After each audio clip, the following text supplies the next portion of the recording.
a shoe? Probably nothing, because you're real small and you live in a shoe. Can you tie the shoe? It's a different life. We'll never know. Good morning, people kind. Welcome back to Fresh Slick and Mick, episode 1515 of Windsor, Ontario's finest modern millennial bro down. Because we ain't old millennials, we're new millennials. 2K, baby, 2K. How y'all doing? I'm feeling kind of old now, actually, now that you kind of put a twist. Like, no, we're not old. We're young. We're new. No, but I mean like modern millennial as in like the 2000s, not the 1000s. Oh. You ever consider that? Maybe people thought we were Vikings because we're always talking that shit.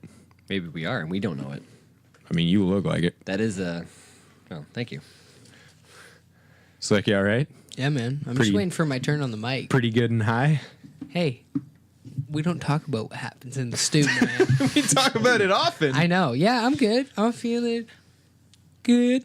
No, I had a good day. Shit's good Right on. right now. I mean, like, shit's okay. Okay. Like, I don't want to say shit's ever good until, like, I'm good. You know what I'm saying? But, yeah, we're That's good. healthy. That's not bad. Interesting. I agree with that. But for the sake of the podcast, I'll just say I'm good. Okay. All right. How are you? We're going to do that. I'm all right, man. I'm always on the journey. Always on the journey of inner knowledge and outer discovery, that sort of thing. Yeah. So I feel that. Just trying to find a place where I can, as Chester Bennington once said, a place where I belong. I was just thinking that. I was going to sing it, too. Where like my head feels right. Yeah. You know? A place for your head? Yeah, okay. There you go. All right. Well, there's that. We could just keep doing. No, That's the whole show today. We're just going to do nothing but Linkin Park references. In the end, it doesn't even matter, you know? Man. Shut up when I'm talking to you. Oh, man. That's the last one. We're not going to do that anymore. I'm going numb. Sorry for smoking, man. I'll try to break the habit tonight. Oh, I swear, though, when December ends, it'll be over. Oh, wow. Oh, wow. I'll quit Holy smoking shit. eventually. Okay. All right. Anyway, their song titles are just like, it's just set up for that. Anyway. You know, when they got into, like, by their third album, I saw an interview with them where they were talking about their songwriting process. Because I liked, like, Linkin Park's first three albums, I will always defend. Yeah, I have no issue with that. Yeah. They talked about how they started writing with, like, no clear meaning behind the words, which I think is the absolute death of artistry. Like, when you try to write a blank slate so that people can slot their own intentions into it, it's like, you know, writing a song like, hey, girl with generic characteristic, you know what I mean? Yeah. Eventually it'll get to that, too. Those will be the exact lyrics. Oh, it's terrible. Yeah. And then coincidentally, that's kind of when they just went to shit, at least in my mind. I don't know. Yeah. Lots of people sure. think they were always terrible. No, first three, I agree. I wouldn't defend the albums, but if they come on, like, I don't mind. And I own one of them. So Which one? the one that starts with an M, what one was that? Meteora? Yeah. Yeah, that's me the one, too. Meteora. Yeah. Yeah, it's pretty good. It was decent. Yeah. It's all right. Anyway. What are your Linkin Park related thoughts, Mickey? I used to watch a lot of amateur music videos where people would splice together Dragon Ball Z and Linkin Park. Yo, that shit was dope. I still Yeah. think about... I still do that. Yeah. But like with rap now. Yeah, exactly, Oh, yeah. exactly. It's all rap. Like, All the it could be rappers are like, sweet oh, videos. I like Dragon Ball Z. Is it... When did that become cool in rap? You know what? It was always cool with me. No, And I but like rap. when I did it don't become... when because, people started tattooing their symbols on their heads. but the first, and I am so mad about this, but the first accepted reference of I hope Dragon you say Ball... this. I hope you say this You song. know what I'm going to say. I fucking hope you say this song. What is it? Bitch, I look like Goku. Bitch, I look like Goku. That is my fucking favorite song ever. It's garbage! Yeah, but I know it's shit, so it can still be my favorite song. Dude, the guy, Soulja Boy, right? Is that Soulja Boy? Yeah. He says, bitch, I look like Goku. That's amazing. Yeah. He looks just like him.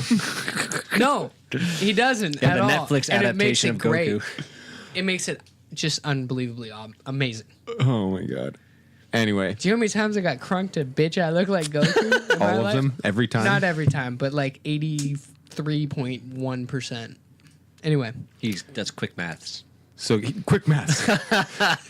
So Goku's like, what is Goku? he's a Saiyan, bro. He's a Saiyan, but what is he? What is his nature? His nature? Oh, that is a great fucking question. Lawful good. No. Wrong. His nature is to be the most powerful being ever.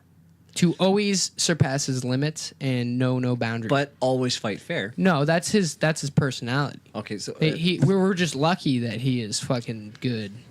I would say that's his nature. No. Well, yeah. Oh, like I'd say he's well-natured, like good-natured, but I would say like his nature's to fight. He's a Saiyan. but he likes to fight. He likes a good battle. Yes. But he also wants a fair fight. He's Yes. not going to go in when someone's like, "Oh yeah, I'm going to kick your ass." You're like, "You're not. Sorry, dude." When was the last time you fought Krillin? Yeah, like when was the last time those two fought? Fucking Roshi's Island. Oh, you know what? They fought in Super. Watch Super. Did they get angry? We can't even at each other? talk about Goku. As far You as don't I'm even watch concerned, Super, as far bro. as I'm concerned, Super doesn't exist. Super exists, and it should exist, and you should watch it because I'm a huge Dragon Ball Z fan. Because of that. Okay, and Dragon Ball fan, and I watched GT even though it wasn't that good. But, dude, Super might take Z. Just saying. That's the craziest shit I ever heard. Watch Super. I think we fucker. just lost all of our viewers because that might have been a blast. We still No, don't have everybody viewers. who watches Super that I know agrees. Really? Yeah. Okay. It's all amazing. right. All I right. watched 20-something episodes in one day, bro. Holy shit. I think I watched number 1 to like 23 in one day. Yeah, but the first 22-minute episodes. Yeah, I know, but still, there's a lot of That's fucking... a lot of Yeah, episodes. it's That's a lot of episode. soup. You mean darts I smoked? It was crazy. It was a great night. Actually, I think it was all day into the night. Like Oh, I literally yeah. woke up, Oh, watched yeah. a Dragon Ball Super, and I might have did like an hour of like laundry or something. When you Yeah, went 'cause to that's when you got better up, than 6 hours. well, I say when he got up, that he had to peel the couch off his back. So- Now, every okay, time. speaking of Goku though, you know who else is a very interesting character? Who's that? Just in their In that the nature universe? of them. Oh, okay. Vegeta. Vegeta. Yeah. Would you say he's good natured? Not at the start. No. I Or wouldn't. would you even say at the end? Because no, See, I wouldn't. this is where I wouldn't. wait till you watch Super. And then your whole So do view they- of Vegeta just kind of shifts. Do they It's weird. rewrite the character? No, he's the same character, Does but he okay, develop Super differently? is after Dragon Ball Z, Yeah. but before GT.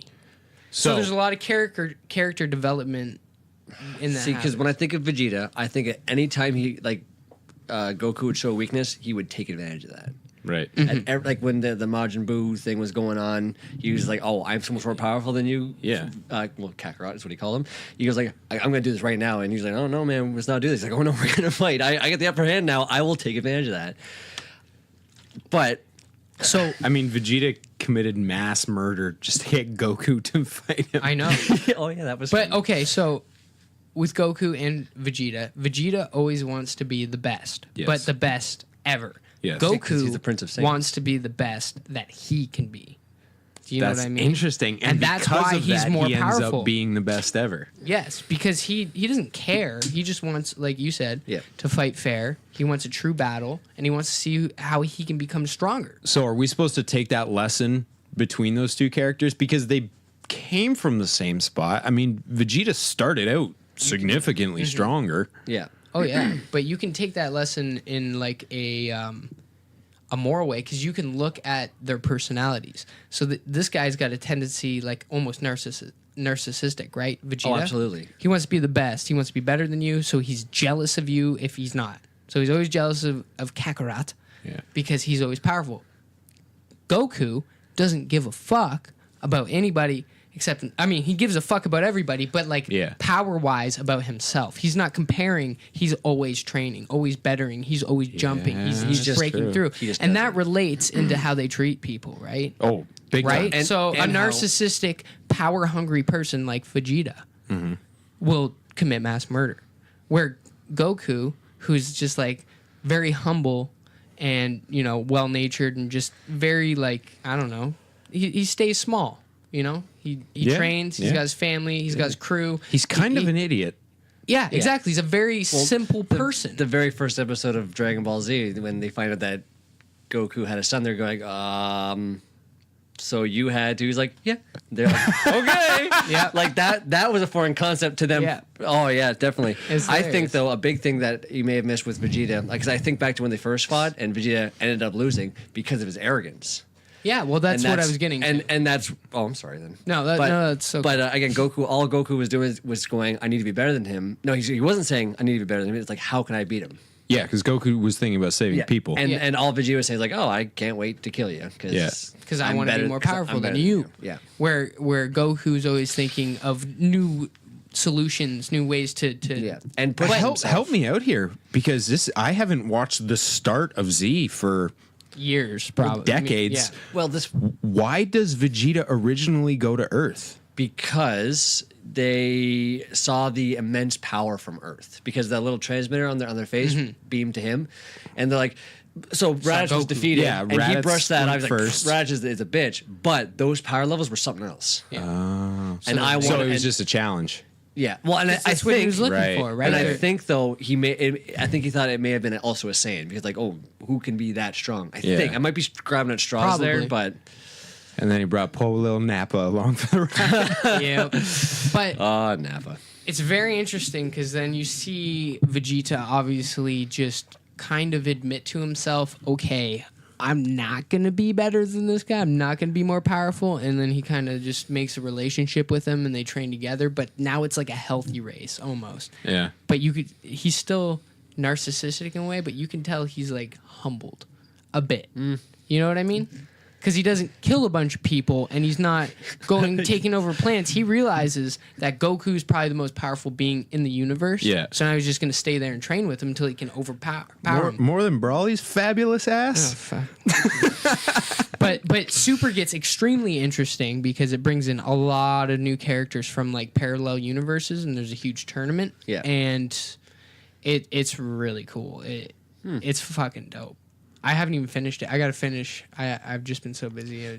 The one thing that turned me off almost immediately from it was the animation. I was like, it's offensive to my eyes. The animation is like the same as Z, bro. It's just a little bit better. super polished though. Yeah, because it's 2018. Yeah, but I dude. liked the old. I'm just saying It's still the old style. Okay. Anyway, get over fuck that. the You're right, animation. you're right. But The point you're is- talking about the nature of two people that Yes. leads them to two very different places. They become friends. Too. and this, well, yeah. That's the And the successful one, Goku, arguably in that position, he has an inward focus that compares in a really interesting way to this philosophy I've been reading on a lot, and listening to podcasts and watching YouTube videos, because it's 2018, called Stoicism. right. So Stoicism, it's got a few basic tenets, but there's lots of adherents, so there's lots of different thoughts about it. But what are like, Mickey, did you do the definitions? Oh yeah, I got the definition. Okay, so give me the definition of Stoicism as a philosophy. So there were two, and the first one was kind of but the second one I really liked. Okay. So, Stoicism is the endurance of pain or hardship without a display of feeling and without complaint. So that's the modern definition based on the classical people who would be adherents of Stoicism. So what's the philosophical definition? An ancient Greek school of philosophy founded at Athens by a gentleman of Citium. I'm not going to try and pronounce his name. The school thought that virtue, the highest good, is based on knowledge, and that the wise live in harmony with the divine reason. And then Zeno, thank you. And in brackets, also identified with fate and providence, that governs nature and indifferent to the vicissitudes of fortune and to pleasure and pain. Do you want me to do providence and vicissitude? What? You want to do it again? All right, so hold on. Oh, that was painful. Yeah. That was What's a philosophy? Philosophy is the study of the fundamental nature of knowledge, reality, and existence, especially when considered as an academic discipline. Now, there was a second one that I didn't really like, but I wanted to bring it in. It Go is for it. the study of theoretical basis of a particular branch of knowledge or experience. I said, that is way too simple or too broad. I'm like, when I think of philosophy, that's not where my head goes. But it has to be, because when you talk about philosophy, you're saying A particular ways of knowing, really, But a and particular- ways of thinking. particular branch of knowledge or experience. Like I guess Yeah. if they put those two together, maybe it would work for me. It doesn't ring quite right in my head. That's What rings in your head? well, the first one, the study of the fundamental nature of knowledge, reality, and existence. Well, okay, but philosophy. I guess it's just worded differently. But when you use that second definition, what you do is you take that first definition and apply it to a specific scenario. Yeah. So it kind of grounds it. Yeah, so you don't kind of go off in too much of a tangent, like when I take it off the rails. Mickey takes it off the rails. Did you want me to? I'm sorry. Did you want me to go with providence and vicissitude? Just Okay. So do that again. So, do you want me to do the Stoicism? No. Go. What does providence mean in this context? The protective care of God or of nature as a spiritual power or timely preparation for future eventualities, which I think the second one kind of refers more to the Stoicism second. That first definition And is then useless vicissitude, a change of circumstances or fortune, typically one that is unwelcome or unpleasant. So Stoicism is a way to adhere to nature and deal with life, basically. When usually it's unpleasant. Right. Well, yeah. Yeah. As it tends to be. Yeah, you don't go like, oh hey, I just become the best at something in my field. Okay. you don't become stoic towards that. You're usually pretty happy. Well, no, a Stoic would be, because a Stoic would say, I'm following my path correctly and I'm doing what I should be doing, and that is enough to be happy with in its own right. Doesn't mean you can't be happy. Well, but- not showing it. I mean, that's Meh. yeah. Eh. So did you guys watch that video that I sent you? No. That one lecture? I watched probably, how long was it? Like 45 minutes. Yeah, I watched probably 10 minutes. Oh, such a good video, bro. Such a good lecture. Yeah, I know. I should probably watch it. Interesting the whole way through. Mickey, did you watch it? No, Not at all. I'm sorry. I dig up these gems for y'all. Well, I started and then I had to go do something and I just forgot. He talks a lot about Marcus Aurelius, who was a Roman emperor Okay. and a Stoic. And one of the recurring themes through that lecture is how Marcus Aurelius has all of the problems of the world. I mean, the world as it was known to the Romans, as well as all of the privilege of the world. So he could do whatever he wants, whatever the fuck he wants. And what he tries to do every day, every time, is the right thing. That's crazy to think about. You can't find a lot of people in history who do that. And even down to a minute level, like how to treat people, like how to treat a dude you walk by in the hallway. You know what I mean? And also how to run the fucking Roman Empire. Like, it's crazy, man. That's what interests me, this philosophy, is that it's universally applicable. Pretty much. Right. I think so. Yeah. Okay. Yeah. Good point. Yes, indeed, indubitably. Okay. So, in layman's terms, what is Stoicism? In layman's terms, Stoicism is a way of thinking and acting that prizes virtue as the highest possible good. Right. So, Okay. what is virtue in that sense, Right. right? There's 4 key virtues in Stoicism: wisdom, courage, justice, and temperance. There's not a lot that I can think of in life that wouldn't be cured by the application in its absence of one of those things. So when I think of, I don't know, me wasting fucking time, well, if I could temper my bad habits, boom, I just got 2 more hours a day. Yeah. I don't know if it's that much. It's probably 4 hours a day. Who the fuck knows? But it's, you're good. you know, when you drop those virtues in firm application Yep. into situations where they don't exist, the problems could definitely reasonably dissolve. Good job. Sorry, I want to grab my pen. Alex, No, and I agree with you. I'm a fan of Stoicism in a way. I'm a Okay. fan of a blend of different philosophies. But it's definitely a really good base Do you think to that live by. Oh, yeah, for sure. Do you think that everyone is a philosopher? No. Why not? Well, we did a whole episode with Chads and Tads, and I don't think those people are competent of that sort of level of thinking. I actually disagree with your point on that basis. Okay. Because someone who has douchiness Who may fit that bill?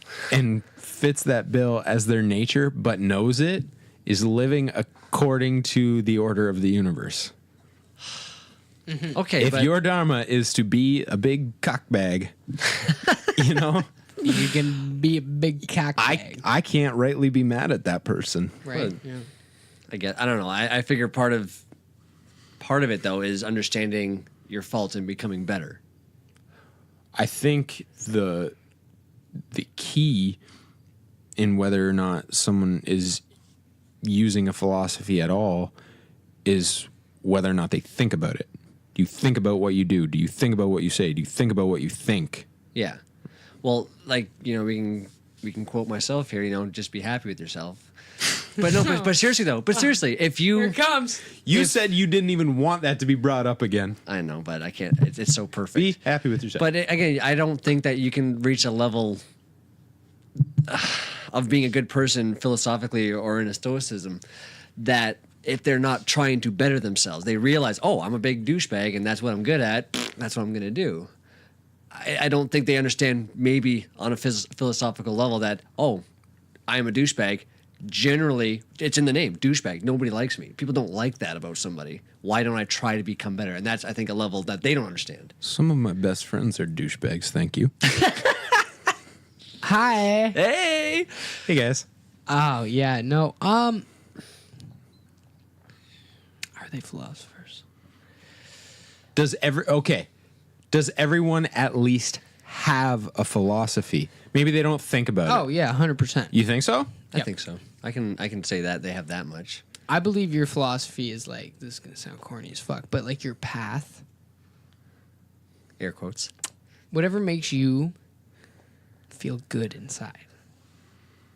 Do you know what I mean? So if you But like, that's a hedonistic yeah, philosophy. I know. Wait, what? What's a hedonistic philosophy? Hedonism basically suggests that pleasure is the highest good. Now, it doesn't necessarily mean like sexual Right. pleasure or anything. It just means feeling good. Okay. Maybe the word hedonism kind of carries a negative connotation. I don't care. Those people Can- don't read books. Fair enough. Can I ask this? So if pleasure is the ultimate good In that in school that, of thought. belief. school of thought, so murdering someone, say it makes you just feel super good, like you're a psychopath, serial killer, Yeah. is equivalent to like making every penny you've ever made and donating and building things for other people and bettering a community. Here's where it gets interesting. Right. There is a later philosophy called utilitarianism. Okay. that I've heard of that. is extrapolated from hedonism, which is kind of Epicureanism. And these are, it all comes back to Socrates eventually. It's just, Yeah, that's literally what I just you read, know, Socrates. they branch out. But utilitarianism says that the greatest good for the greatest number of people. So in that sense, it would not apply because you Right. just killed the dude and probably more people and cause suffering. For So more so no, people, so yeah, no, so no, it it wouldn't. wouldn't. I like that Right. utilitarianism.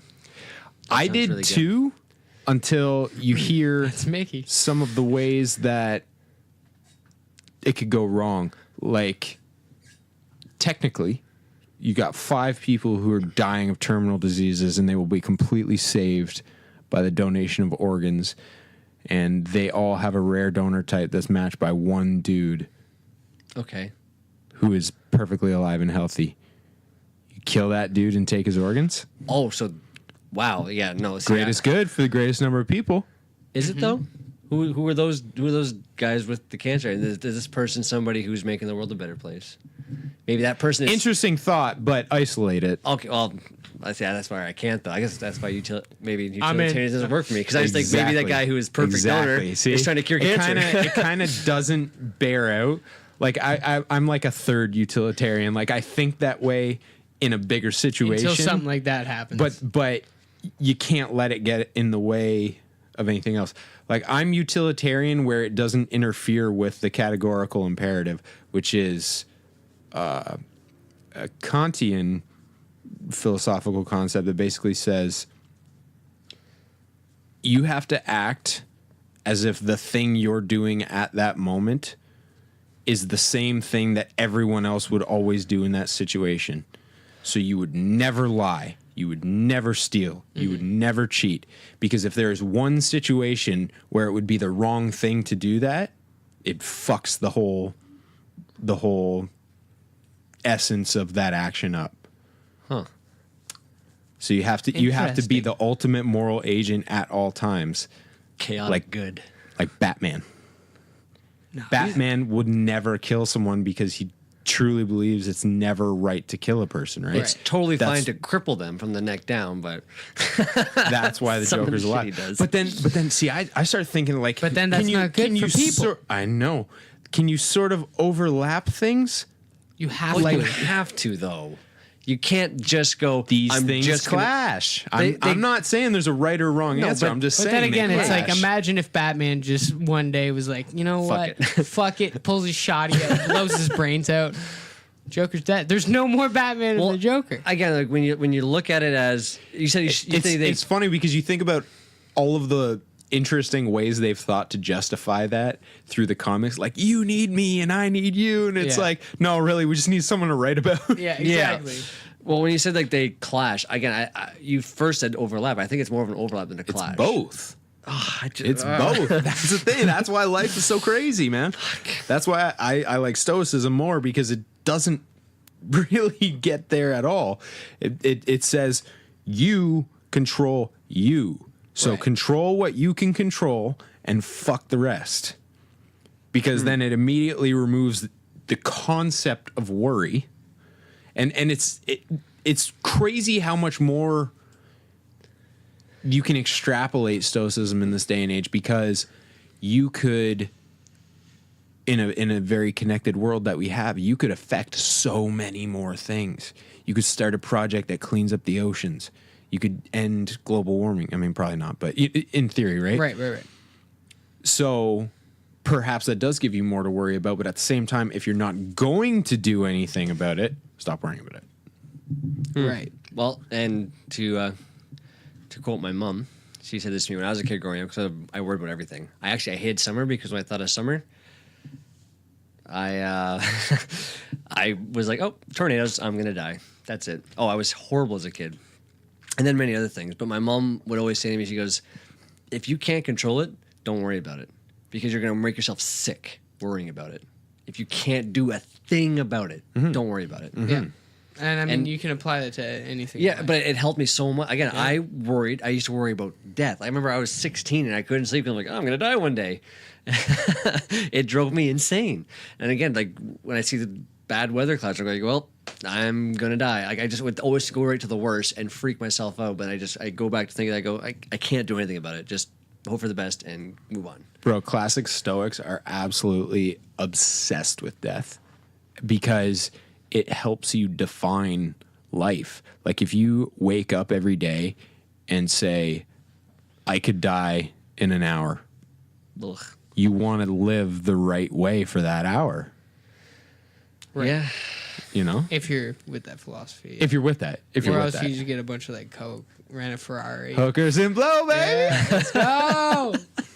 Get wasted. I don't even know what it costs to rent a Ferrari, but I probably couldn't even do that.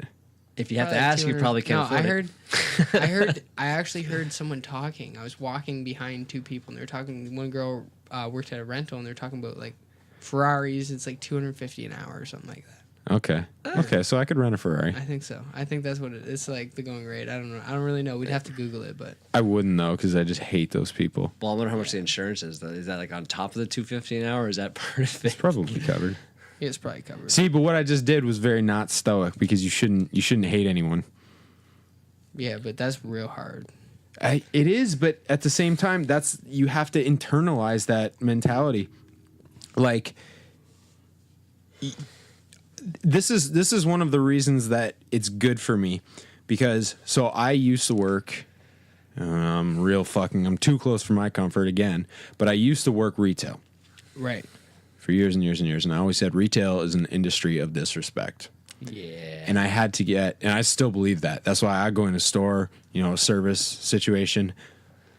I lead with respect and try and do what I can for that person's day. Patient. Because their fucking job sucks. Yeah. I don't care who you are. I don't care how much you like it. Your fucking job sucks.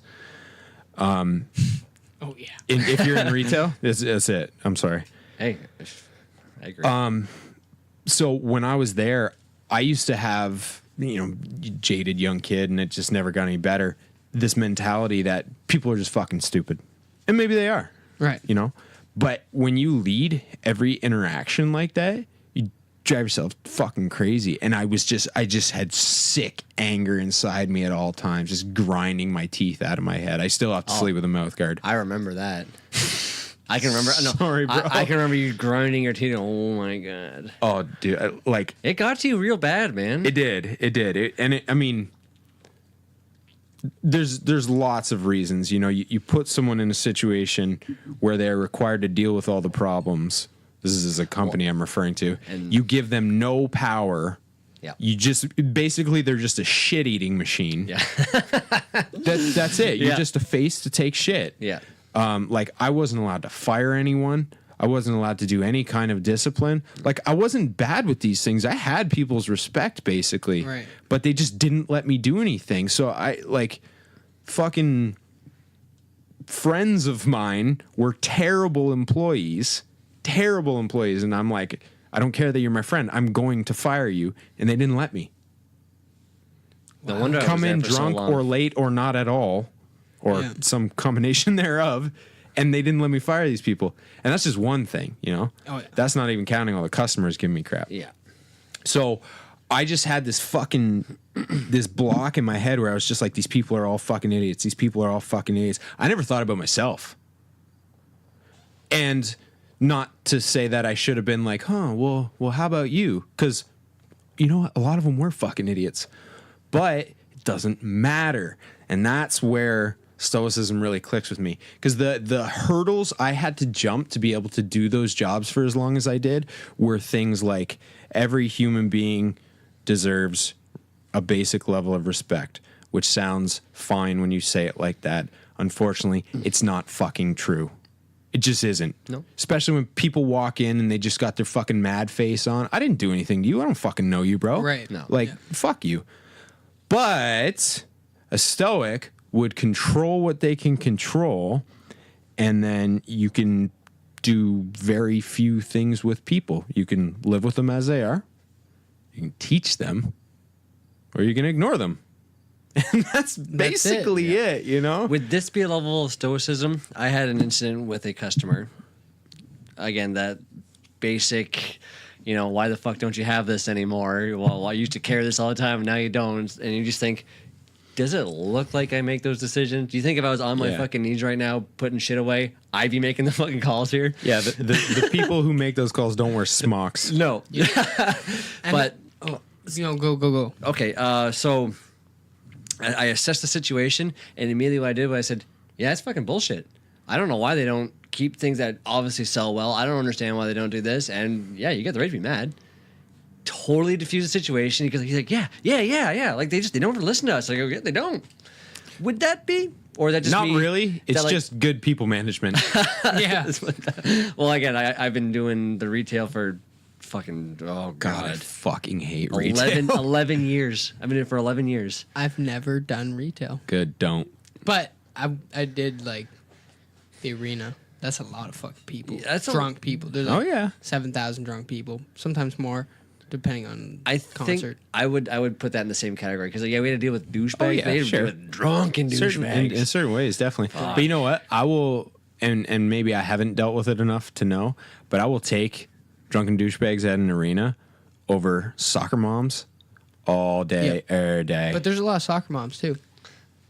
Oh, shit. Like a lot of soccer moms. do you want? at the arena? Oh yeah, yeah, just yeah. other hockey Do you moms. want an opinionated soccer mom coming at you drunk and angry? Yeah. I See, know it's- your boss. It's weird because What's like his name?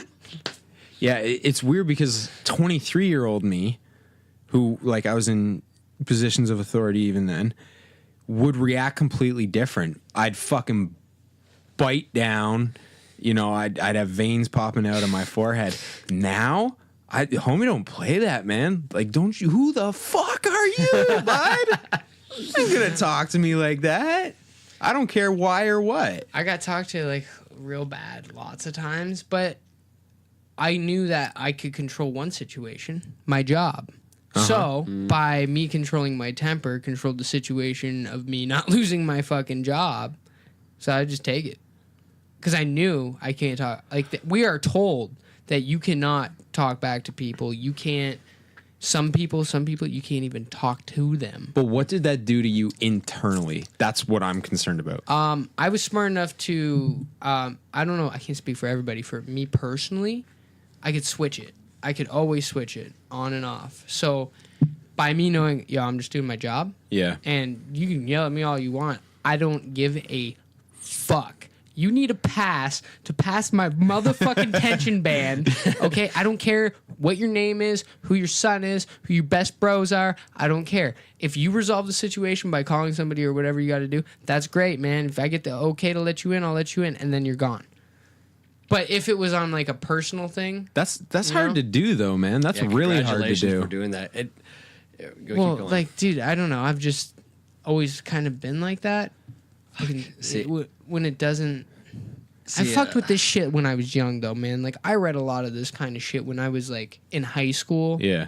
Like before I even worked. Ways to get a handle on yourself. I don't even read this shit anymore, and I can't even recall a lot of it. But it was that's just how I was. Mm-hmm. I could fucking flip it on like that. But like if I was at home or like I'm grocery shopping, and someone fuck talk to me like that, I'll snap.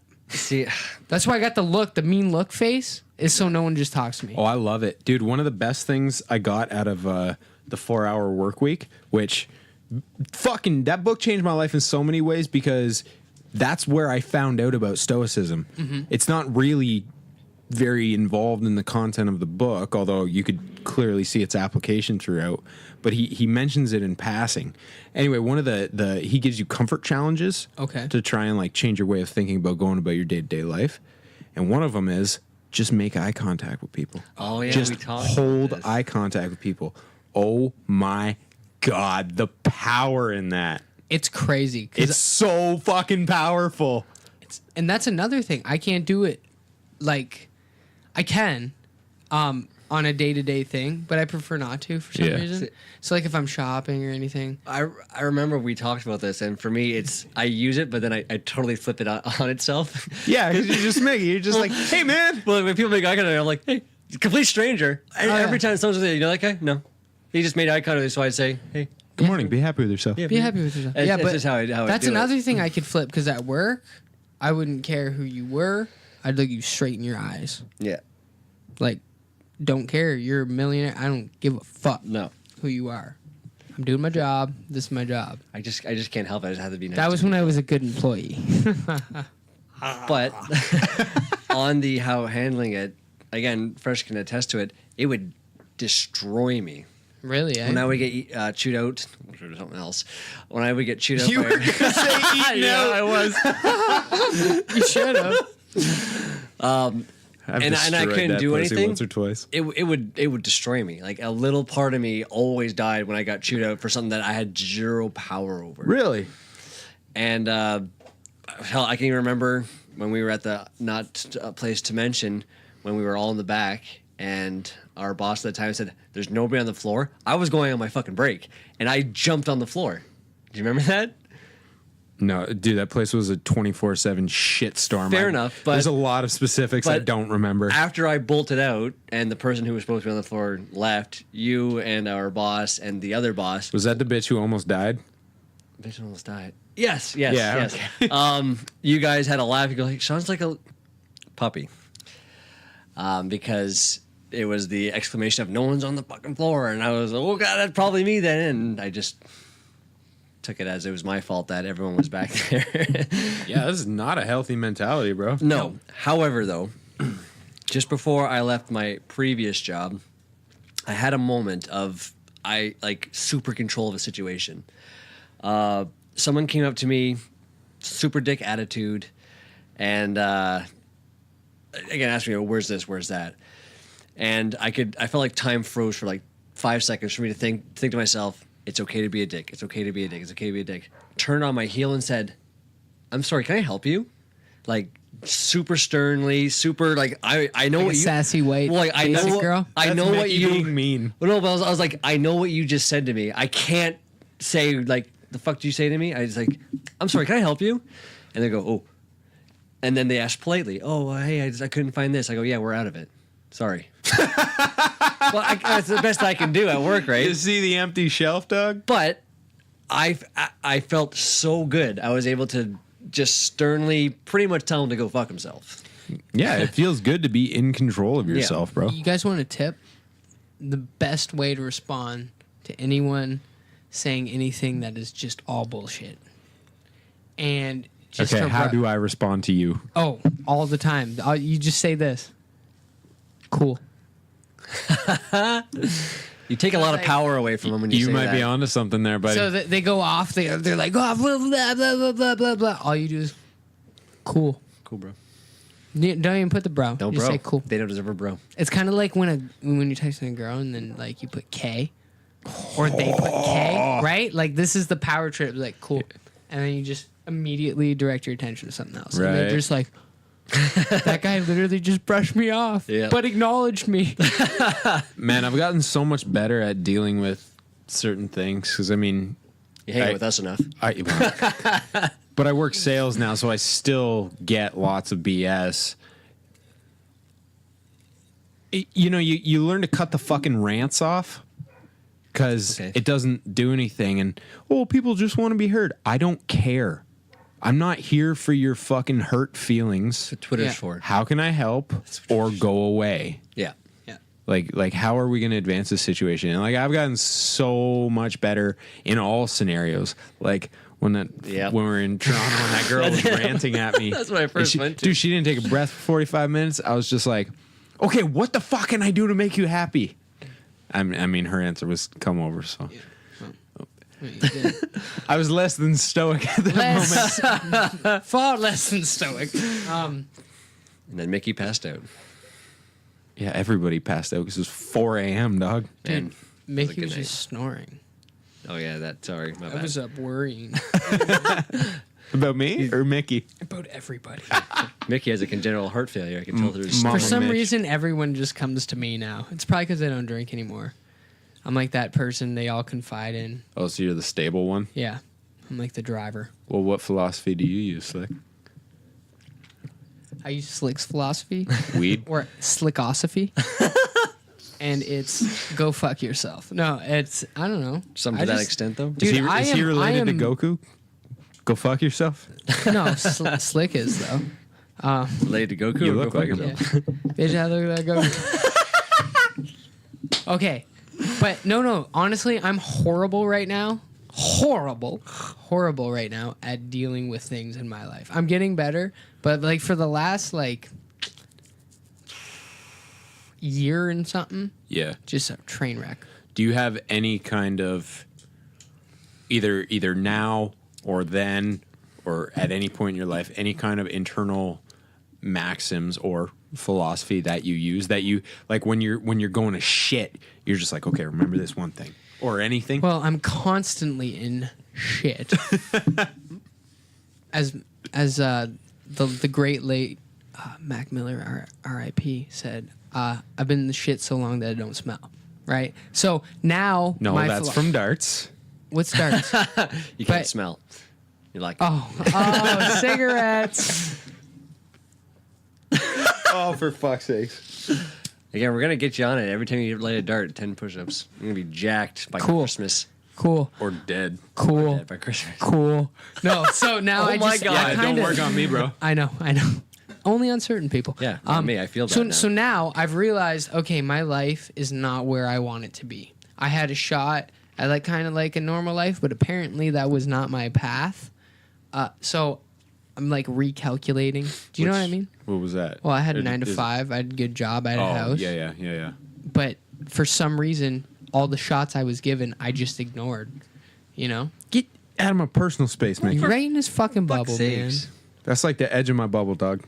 It's true. Is that okay? No, it's not okay because you rattled the table. Oh, for the love of fucking God. Okay, can I go on with my Yes, story? of course Thank you can. Fuck's sakes. Mickey takes it up. I didn't do anything.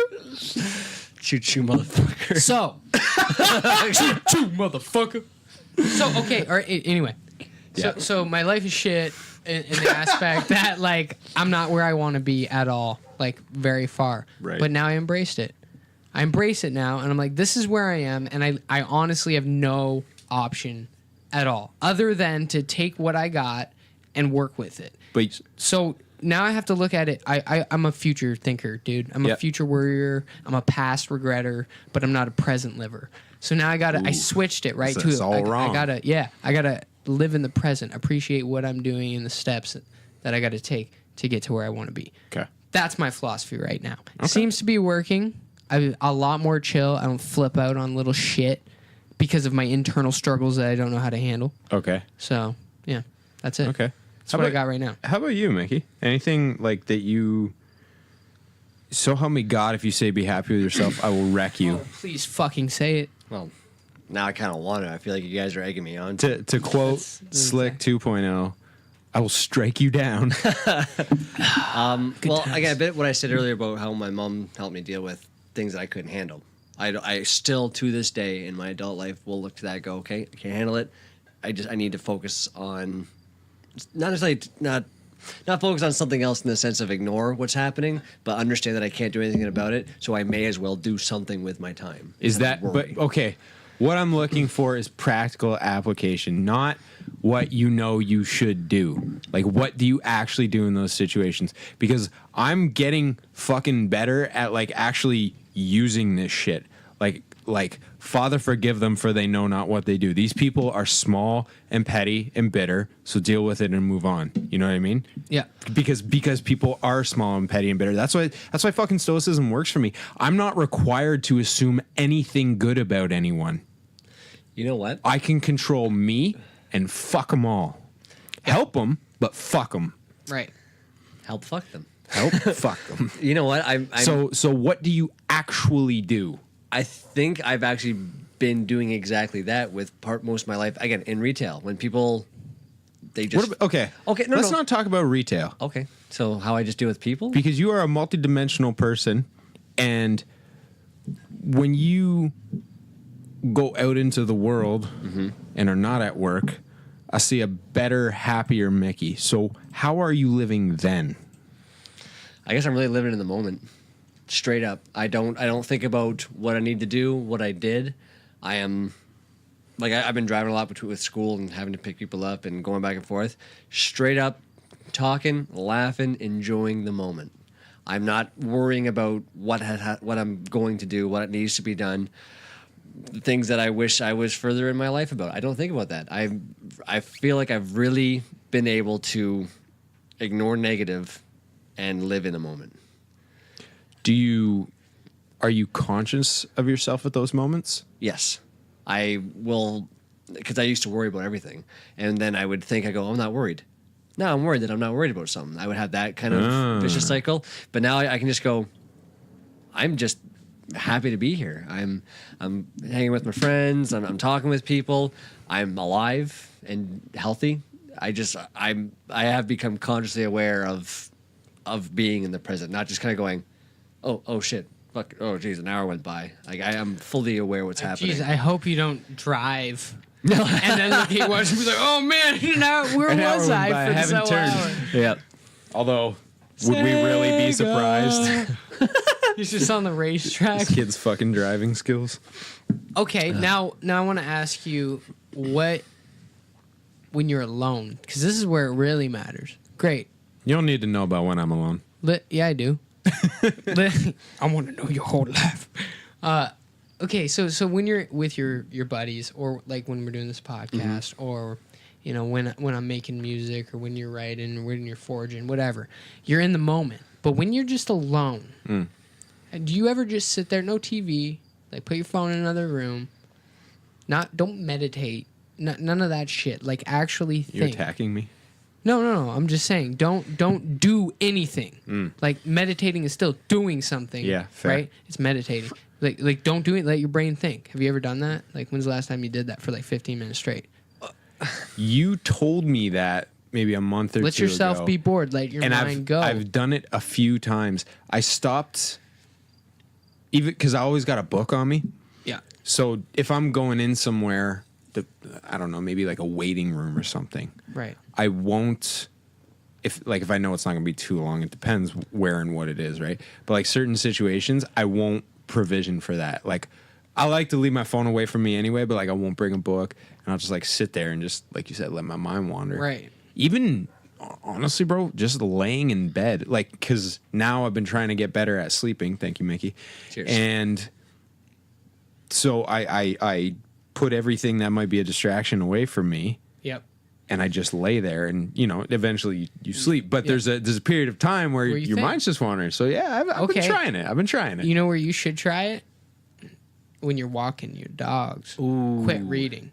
Don't listen to music. I'm That's a not even long joking. walk, too. Okay, Sometimes I do. oh yeah, okay, good. Because I would run a lot, and I'd always run to like sad music. I could never run to like hype shit. I always worked out to like Dallas All Green around or me like are from Radiohead. Like I work out to that shit. It's weird. Anyway, and then one day I didn't have like something wasn't charged or I couldn't find my headphones, but I really wanted to run, so I went running.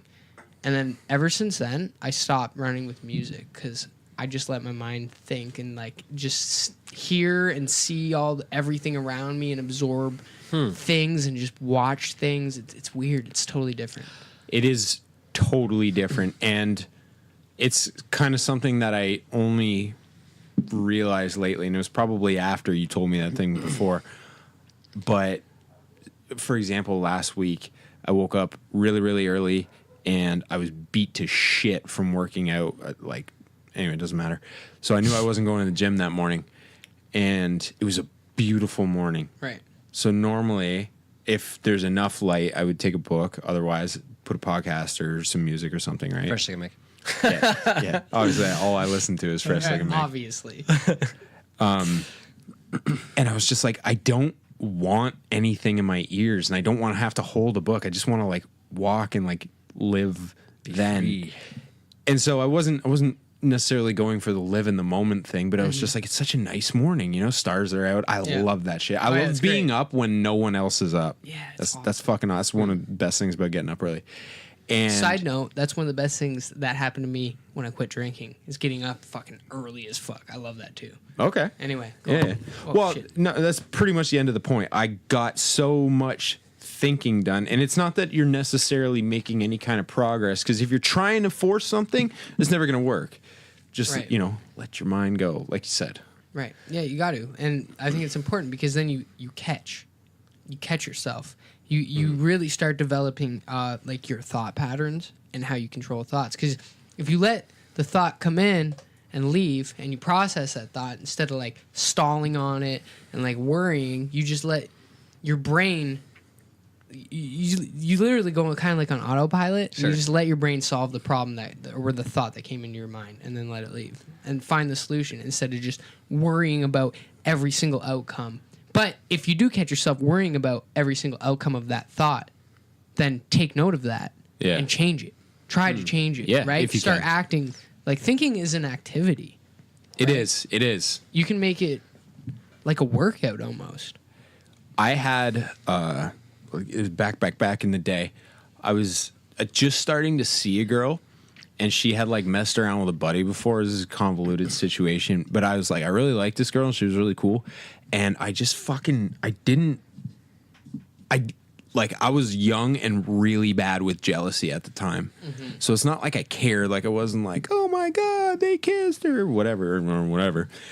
But it just, it was just the essence of it, It wasn't anything specific. It was just like I was just revolted by that, and I didn't want to be because I fucking liked this girl so much.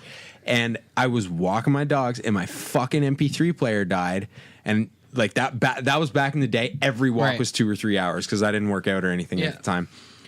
And by the end of the walk, I was okay with everything, and I was like, perfect. I'm good, you know?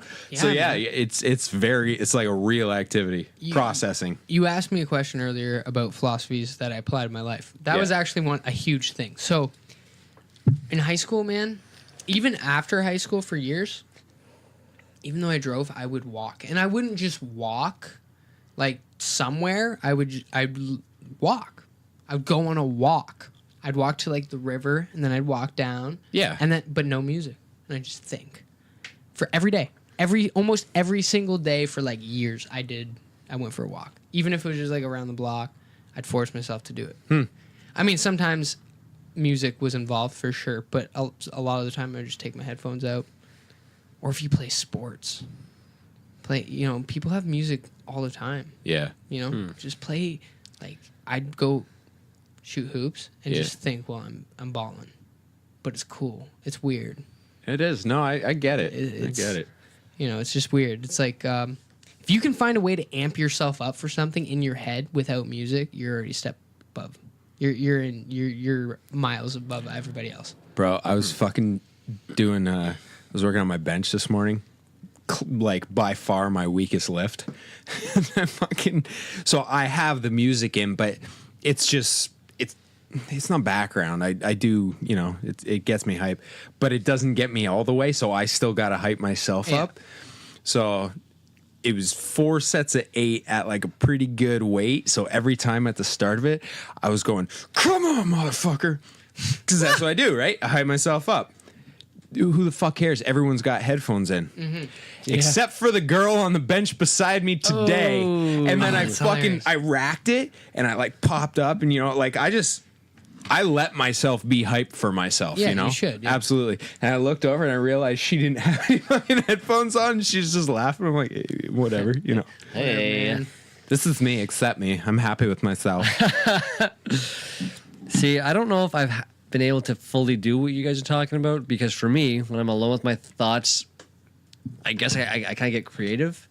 It just pops into my head, and then I write it down. Like I recently had a good idea for a movie, so I just went, whatever. I just started typing it out. It just popped into my head.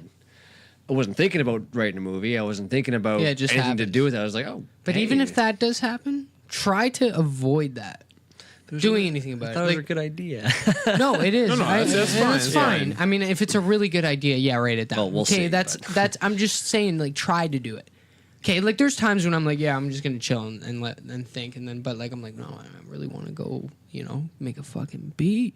Yeah. So I go and do it. Just do what you want to do, but even if you have ideas, just let them pass and see what comes next. I do that. Like there have been many times where I like, particularly when I'm at my cottage that doesn't exist.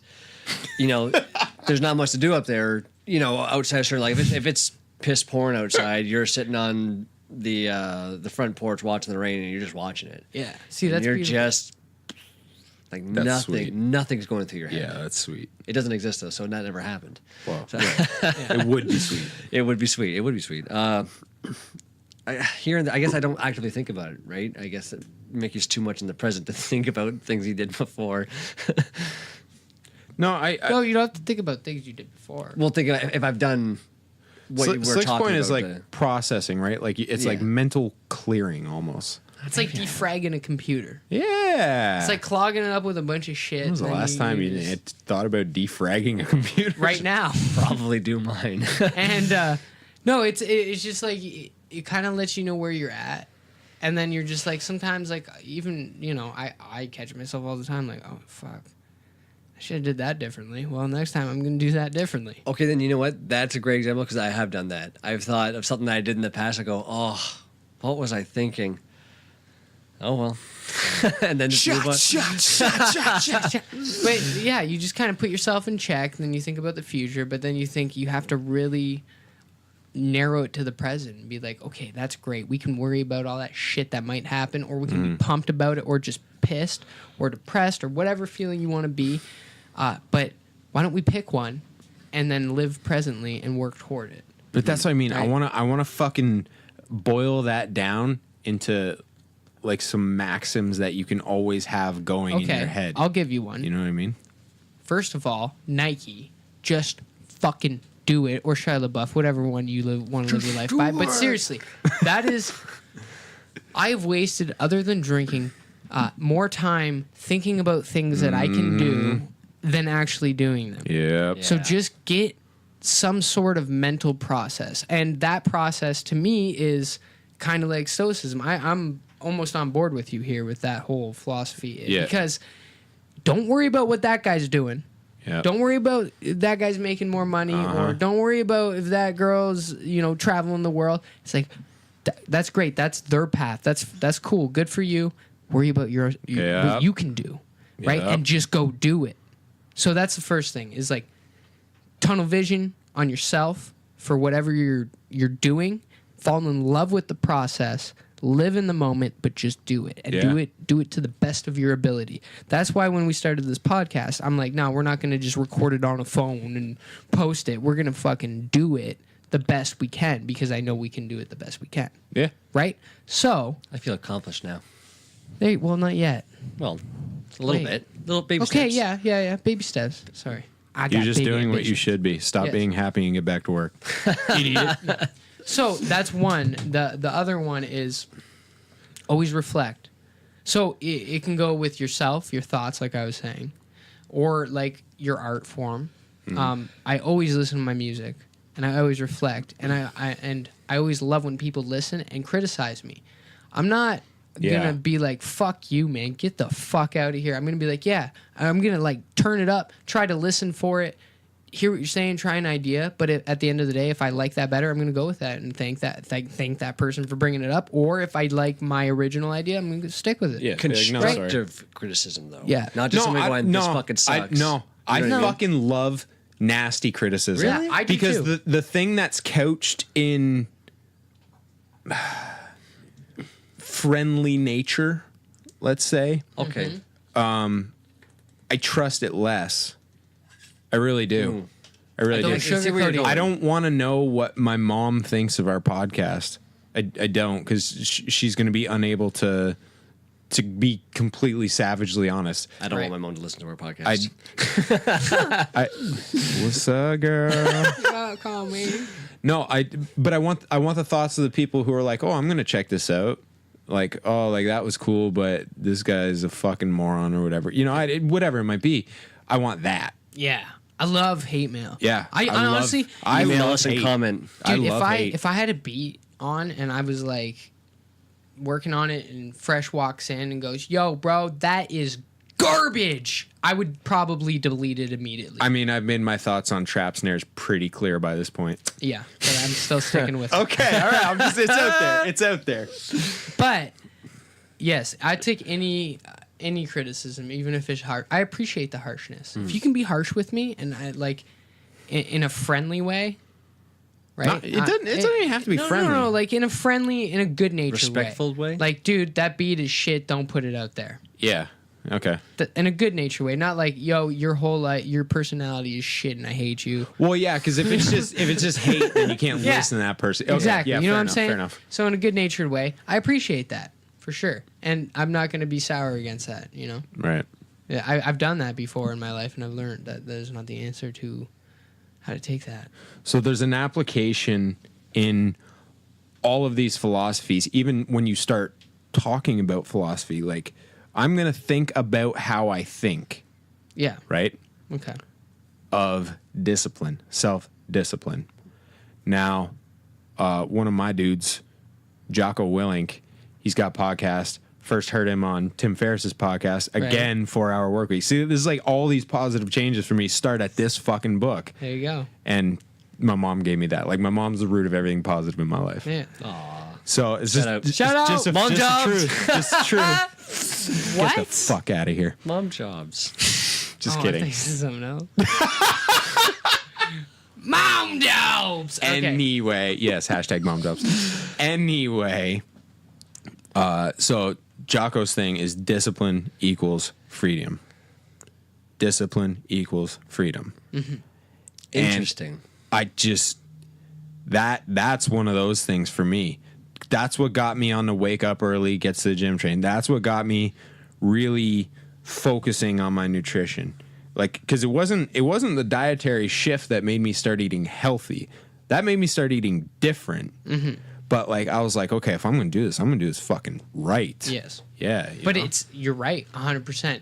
And okay, coming from a smoker, Yeah. right here, I could quit smoking tomorrow if I was self-disciplined. Right. If I ran that discipline And then train, you would be if I was on that free. motherfucking bus, You would to be free. fucking Freedom Town, but I'm not because I lack self-discipline. Right? And I'm fully aware of that. But I am still unaware of how to change that about myself, which is a struggle I go through every day. I want to be self-disciplined, but nothing works. Sounds like you need some I don't temperance. care. Yeah, maybe. Maybe I should start reading again since I don't know what that word means. No, I'm just joking. Jesus Christ. But self-discipline's super important. I do have it in some aspects, like with music. I mean, I could be way better. But one of my weakest points is time management, for sure. You got a lot going on, though, man. No, like I do, but like I mean, well, okay, and punctuality. I guess I should be more specific. Yeah. Punctuality. I think we could all get better at that. Yeah, for sure. Some of us more than others. But definitely me is the top of that list right now. I still haven't changed since the place we worked at. No, yeah, Yes, you have. Today You're you were an trash. hour Well, coming late. here, yeah. But No, you're off. You're never on time anymore. You are never on time anymore. for work- you have thrown all that reputation away. For work, I'm still always super early. Oh, okay, cool. Anyway, I totally agree with that. I used to be self-disciplined to the fucking nines, but Yeah. like, now it's like, fuck it.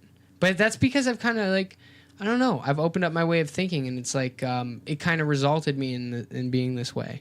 Because I kind of just said, fuck this, fuck that, fuck blah, blah, blah, fuck everything. There's It a took lot of all my fucking. self-discipline away, and now I'm like, oh, God, if I would have just like maintained that self-discipline through all that fuck shit, I'd be in a good spot right now. Yeah. But now it's like I got to re-up on that fucking self-discipline. But if you had, okay, interesting question, not necessarily philosophical, but if you had kept that discipline always in forever and you never lost it, would you currently have the things that you do like, do you think?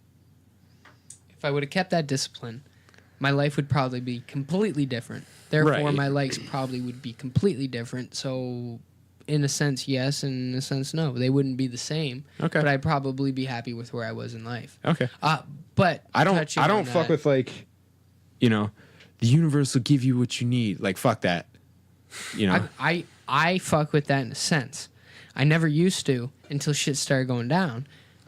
But the universe doesn't give you what you need. The universe will tell you what you need. Or does the universe give you the opportunity to take what you need or get No, what you need? it doesn't. The opportunity, go for the it. universe just kind of shows you in ways. And if you're open, okay. First of all, I'm only saying universe because that's like the standard way to say this. But life in general will just kind of show you the way, and if you choose to ignore it, then you will keep going down the path you're going down and tunnel vision on that or whatever. But if you choose to like maybe look at it, think about it, and maybe go that way, who knows what could happen. That's the scary part of life, though. I think people don't take that you think about what you think about. So when you focus on something, you move in that direction. You know, all that the secret bullshit, that's just nonsense. I think we live in a cold and indifferent universe and we're atoms in a void. And I am very fine with that. I am very completely fine with that. I don't think there's any higher order necessarily, which is, I guess, kind of a violation of Stoicism, but I don't have to agree with all of it. No, you don't. 100%. Okay. But at the same time, everything's connected. Like In a way. butterfly effect? We're all connected, matter. or- No, scientifically, we're all fucking matter, right?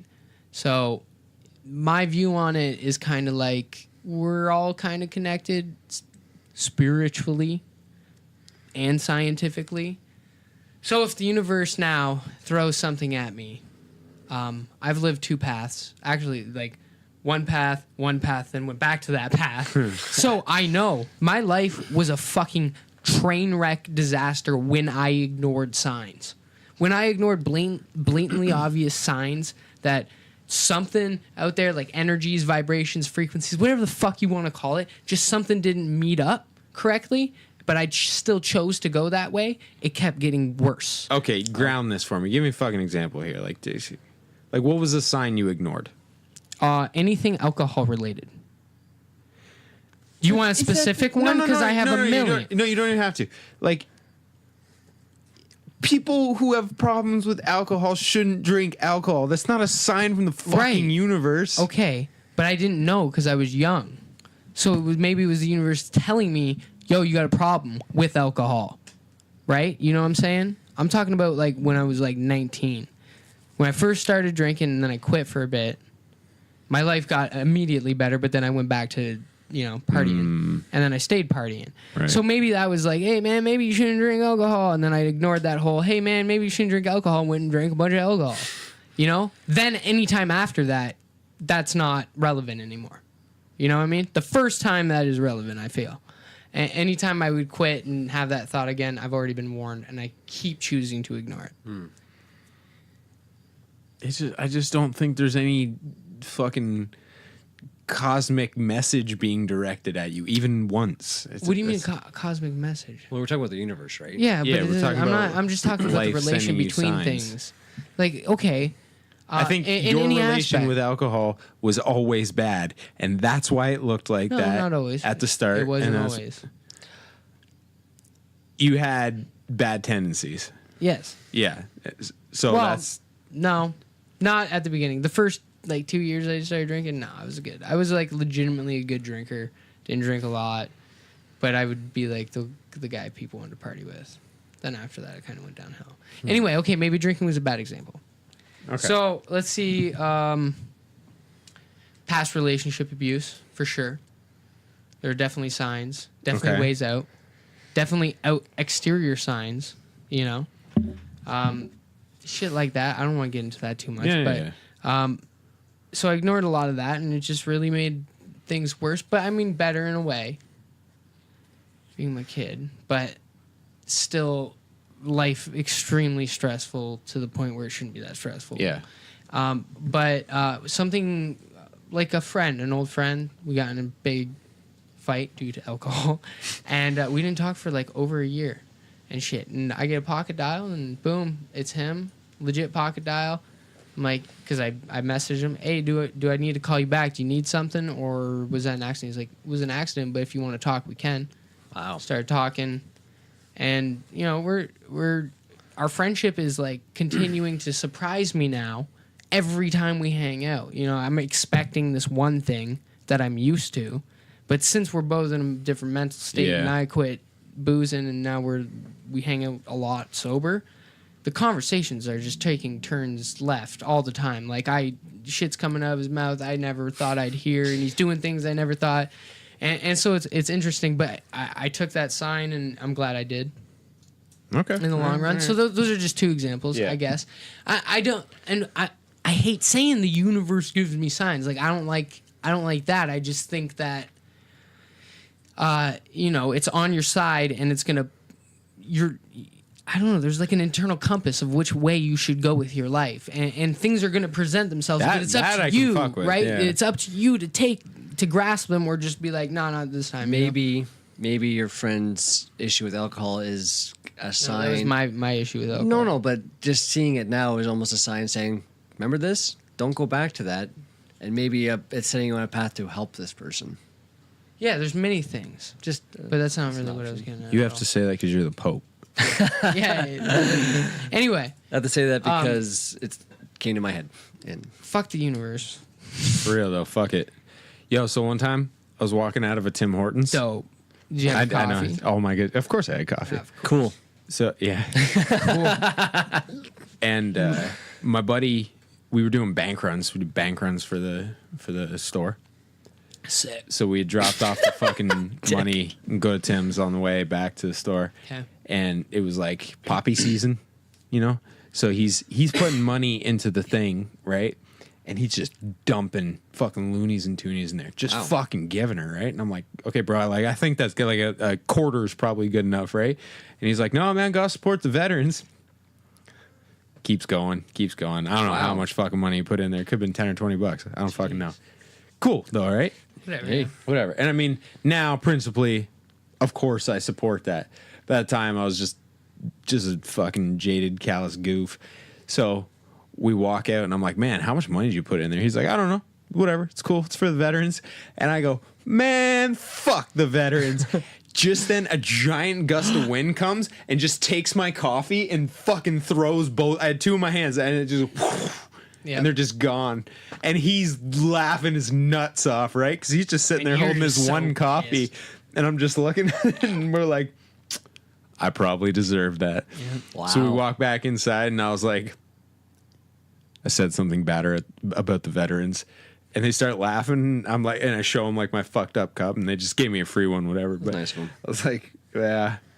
So there's a little, there you little go. universal karma there. Yeah. Jesus. Shit works weird, man. And don't for 1 second believe that right now humans understand fucking anything about their reality. Oh, I don't. So, by just dismissing that in general, you're just being ignorant yourself. No, I don't think it's ignorant. I think there's not any proof of that. I don't know, guys. Tide goes in, tide goes out. You can't explain You can't explain that. Be happy with yourself. Be happy with yourself. So, if you can't even understand the universe, you at least got to understand yourself. So, what the fuck? How do you live a good life? How do you live happily? What's a fulfilled life? That is an excellent question. I've always, since high school, believed that the richest people are rich in love, whether it be from spousal, friends, family.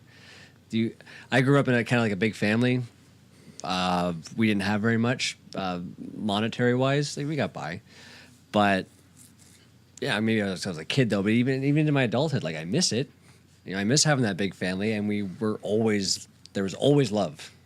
And when the cousins would come down, it was just more love, and you always felt that love. And again, not to go like down a Beatles, like love is all you need. You need way more than that. But to be truly rich in love in your life is a really big, important, big step towards finding that true happiness with yourself. I like how you wrote on the whiteboard, fulfillment, not happiness. Because I don't really think people should have happiness in their vocabulary when they're talking about a fulfilling life. I think it's more of like peace of mind is happiness, because happiness is so much more than, I mean, for everybody it's different. If you ask everybody what makes you happy, it's going to be different. It's like, that's great, it makes you happy, you should be doing those things, but is your mind at peace? Are you fulfilled? That's like, to me, that can bring happiness from things. Yeah. If you're at peace of mind, it's like you can really start enjoying things, and happiness is like a bonus. Well, I right? think that's why it's so important to have a completely internalized, like down to your fucking skeleton method of thinking and believing. Yeah. And I think a Because lot of people lack that. People do today. lack that, man. Like, I was listening to Sam Harris podcast. He had on Yuval Noah Harari, who's this dude who basically writes about everything. Okay. And he was talking about modern Western philosophies, and he was saying that when they were being developed, because like all of the ways we think now are from like roughly 1800s up, and they're all in the shadow of the Industrial Revolution. So a lot of the ancient stuff is kind of just gone, and especially Eastern traditions, they just don't apply. So they're sort of bankrupt in a sense, like as far as fulfillment, because they get you to a point. They get you to building a big society. They get you to building a democratic republic, what have you. And that's good. Those are great things. But what was the terminology he used? He said we gave ourselves philosophical discounts. So as far as like, how do you live a good life? Like, what is completely fulfilling, right?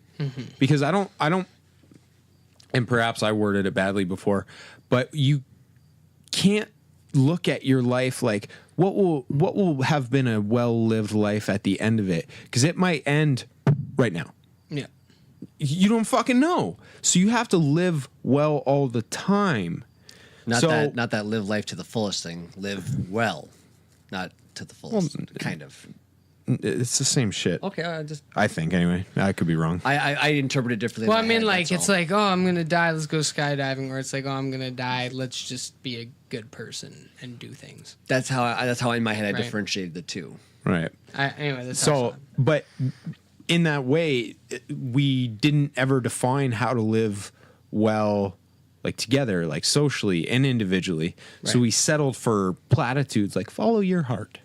Yeah. It's like, Yeah. well, what the fuck does that mean? Especially, and this was his point, in the modern age where these fucking companies have figured out how to manipulate us so well that you don't really own your heart. So you probably fucking shouldn't follow your heart. Why not? No. Yeah. You should use your thoughts. Well, yeah. Think about it. Find your heart first.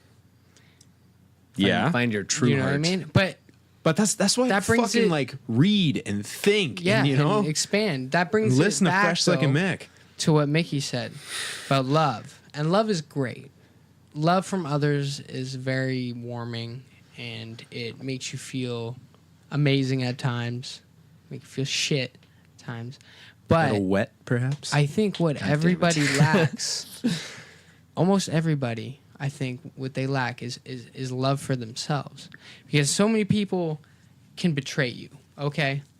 Love from somebody else can leave like that. Just like when you can die. Boom. Right? And what you're left with is usually somebody with, a shell, right? Just kind of somebody who put all they could into somebody else, but doesn't really know who they are. And typically those people will go from one person to another person because they need to fill that void. They can't handle being alone because they don't know who they are and they don't love or appreciate them. No, definitely. Themselves. I wasn't necessarily saying that you're going to find fulfillment in love. Oh, but no, it's a no, big no, part no, of it. no. I'm Oh, just okay. I'm just touching on love. Sure. Love is a very important thing, especially from others. But what attracts love from others is definitely, and what magnifies it is love for yourself. But that is a hard thing to do in this day and age.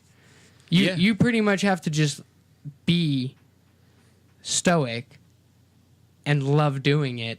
And then in return, like if you love the philosophy of life that you live, yeah. then you're loving yourself. But you actually Yeah, have to in a live it. sense, You know for what I sure. mean? Yeah. So you have to put it into action, something that you really love, like Do you morally do or you anything. do you value and seek wisdom? Do you act courageously? Do you try and deal with people in a just way? And do you temper all your actions? Right. Like if you do all of those things, you're more or less a stoic, right? Yes. But you also have to prize those virtues while you act them out, or it doesn't matter at all. Because you could do all those, but if your values are somewhere else, then it wouldn't matter that you're living like a perfect stoic because you don't believe stoicism, right? So Exactly. for example, I'm sorry. I just when you guys go on about your values and things that you maybe not be doing that you should be doing, or things that will really truly make you happy, I always just think back to when, if I'm not expressing myself creatively, I feel empty. Oh, I've been there. Yeah, I can feel you on that one. When I started picking up my guitar again and playing it regularly and really listening to myself, that's a big thing too. I really started listening to myself instead of just kind of going, oh, I suck, put it away, because that's what I was doing for so long. Now that I'm really listening to what I'm playing, I'm going, I'm not as shit as I keep making myself out to be. And when I don't put at least 10 minutes a day, just really, if I'm so tied up in everything, to just put 10 minutes away to do something that gives me not necessarily value, but makes me feel whole. Like, holy shit! I feel like I'm almost hitting nirvana. especially I if can just it's that important to you, man. It's like Tony Robbins said: if you don't have 10 minutes, you don't have a life. That's good. I like that. But I didn't realize how much it affected me. That how much I really needed to do it more often than just go, yeah, I wish I could, and then just be sad about it. So that's an interesting point too, because to be the best person you can for the world and to and for others, you also have to be the best person to and for yourself. So that's something you need, man. It's crazy. I didn't realize how much I needed music. Yeah, it is nuts. Dude, Yeah, man. I took a 5-year break from music. And in 5 years, I managed to just disassemble my life. No joke. Like, I assembled it real fast, and then it fell apart real fast. Yeah. But within those 5 years, I was, like, empty as fuck. Then I started going on music again. And, bro, honestly, it's like I'm myself again. It's crazy because I have zero interest in doing anything that I used to do. This relates back to self-discipline. This relates back to changing habits. There you go. This relates back to everything, being aware, self-reflection, learning from yourself and really finding out who you are, what makes you feel fulfilled. Not even good, but fulfilled. So good shouldn't exist. Goku lives for the fight. Yeah, baby, he does. But it fulfills him knowing that he did the can best he protect could. and do the best, but always do better. Yeah. He knows no limits, my There you go. friend. That's the best feeling. So it's like if you look at something and you limit yourself to that, then you're going to be capped like that for the rest of your life. Doesn't matter what it is, physically, mentally, emotionally, whatever. You have to be willing to get the thought that you cannot do it or succeed at it even a little bit out of your head and just do it. You know what I mean? Question though, if one finds, is fulfillment constantly trying to better yourself, or is there a point where It depends if that's what you want. Okay, Yeah, it depends what you... because I've known people through my life that are really, I haven't really sat that. If they were here right now to sit them down and really bust their ass with these questions, they seem to be so content with having not much. And I kind of, like, just looking at it from the outside objectively, I go, man, I would love that. I would love to be able to go, like, this is all I need to be happy. But I find maybe they don't know what they need. Do you know what I'm talking about? People who just go, That's like... kind of condescending, really, man. And that's why I kind of feel like a dick. I don't... You are. It's more so like I worry about these people. I want you to have the most that you can, but if this is all you want, I guess I'm happy for you. But, dude, even... Like, in North America, stress is the fucking killer, right? Like, we all understand that. That's the epidemic of our society is fucking stress. Yeah. So, let them fucking be, bro. Oh, for sure. I guess that's maybe my step to Stoicism is to stop worrying about people, because I do a lot. Yeah, don't worry about other people. Don't worry. Yeah, you know what?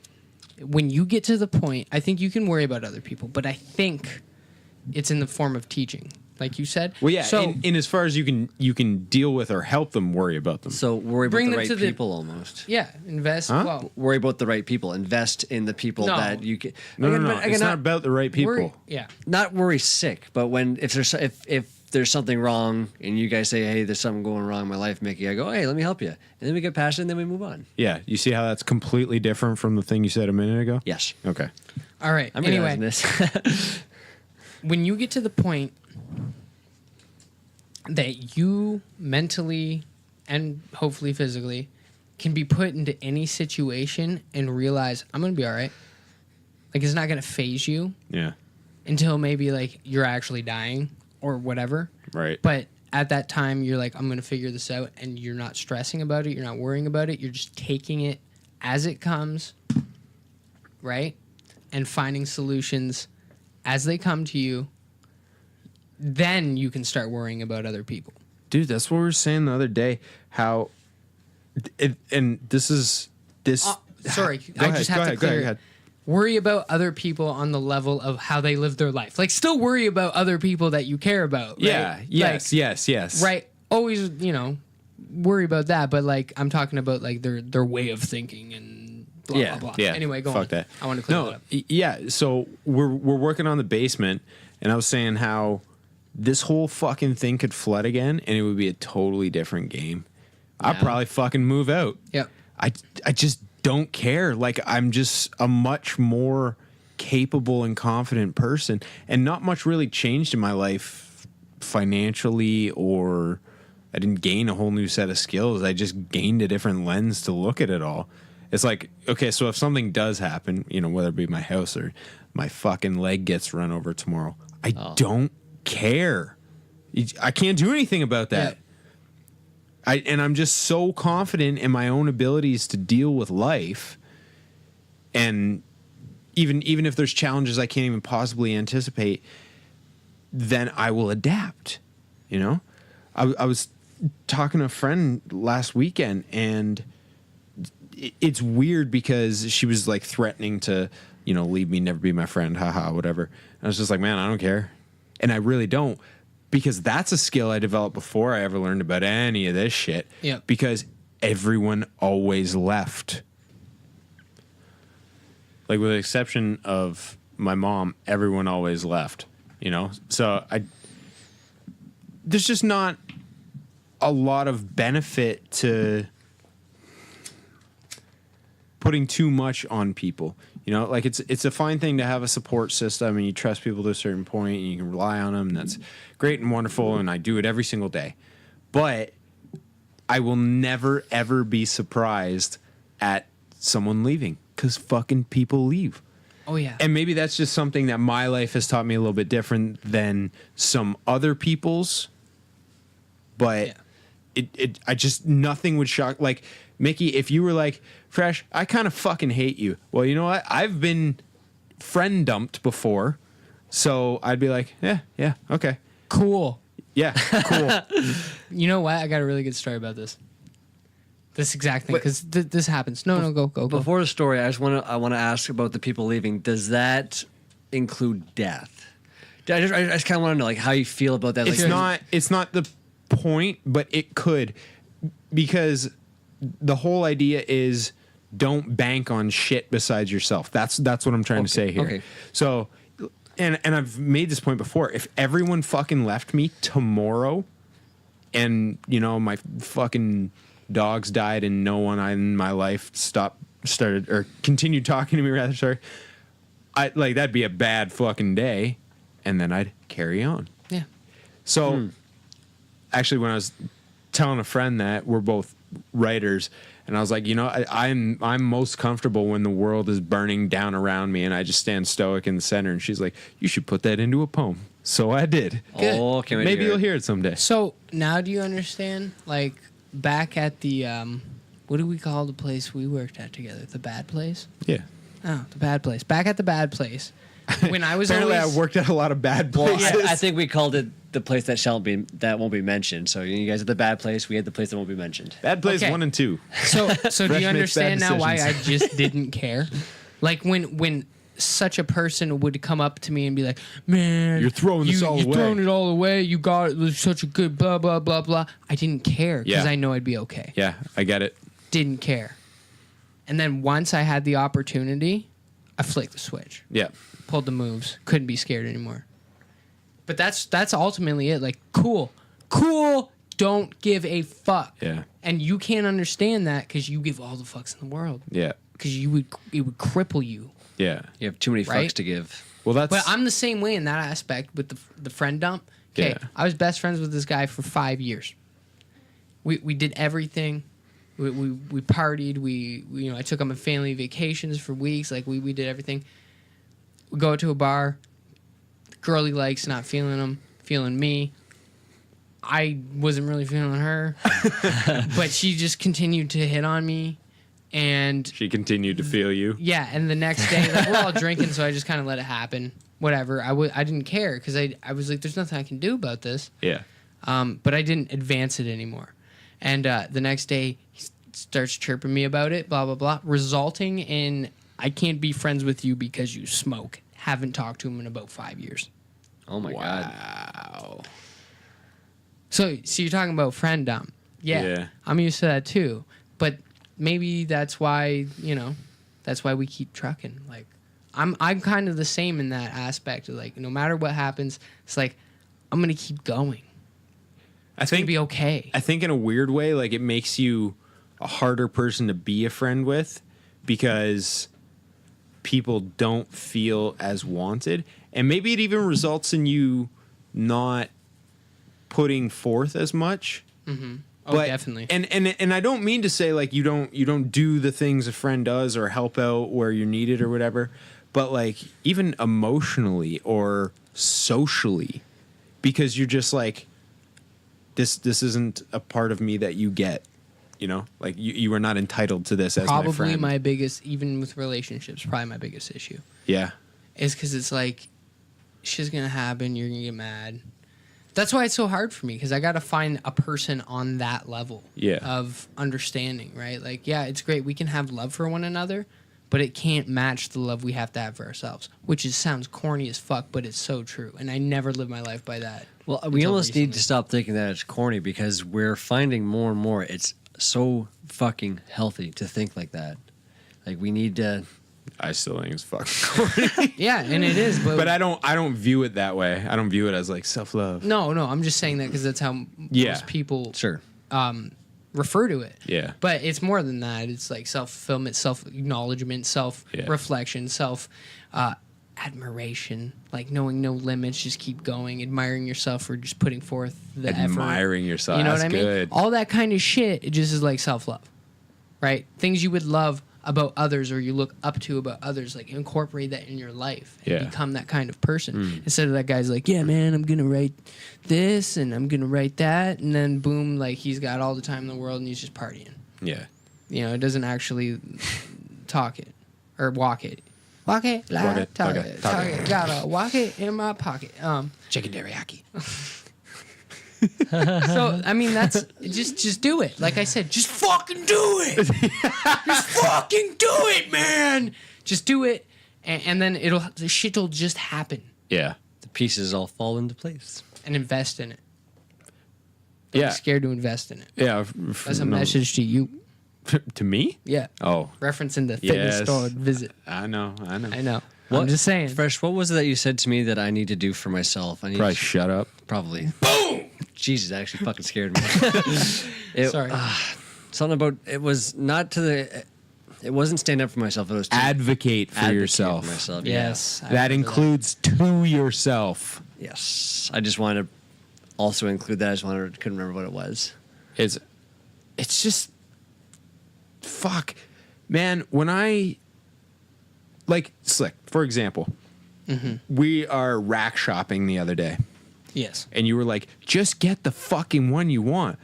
That was like just the most excellent, simple point in the world, because it's like if I just had that conversation in my head with the Slick voice instead of my own voice going like, "Oh, well, it's a little bit more money." Oh my God. Just shut the fuck! It's something I'm going to use 10 times a day every day. Every day. Oh my God. Right? Like that's what I mean. It's like, yeah, okay, save $200. But it's like, bro, you're gonna literally you're gonna spend more money in 2 years than And as if I don't have $200. Like it's not like this is make or break. I'm like, okay, I'm gonna get one bar and one set of plates because that's what I got for now. No, I got the money. I'm gonna spend it. Exactly. And it's one of the most crucial points Yeah. of the gym. Right? Yeah. So, and invest in it. Like, if you play guitar, buy a fucking guitar.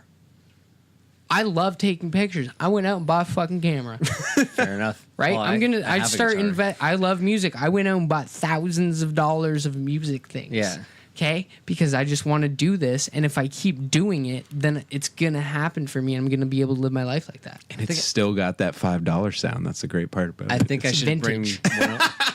bring one of my guitars over here and just leave it here so I can come over here and we can Don't do. My dad will fucking lose his mind. Do you see how much shit is in here, bro? hide it up there. Just keep it in your car.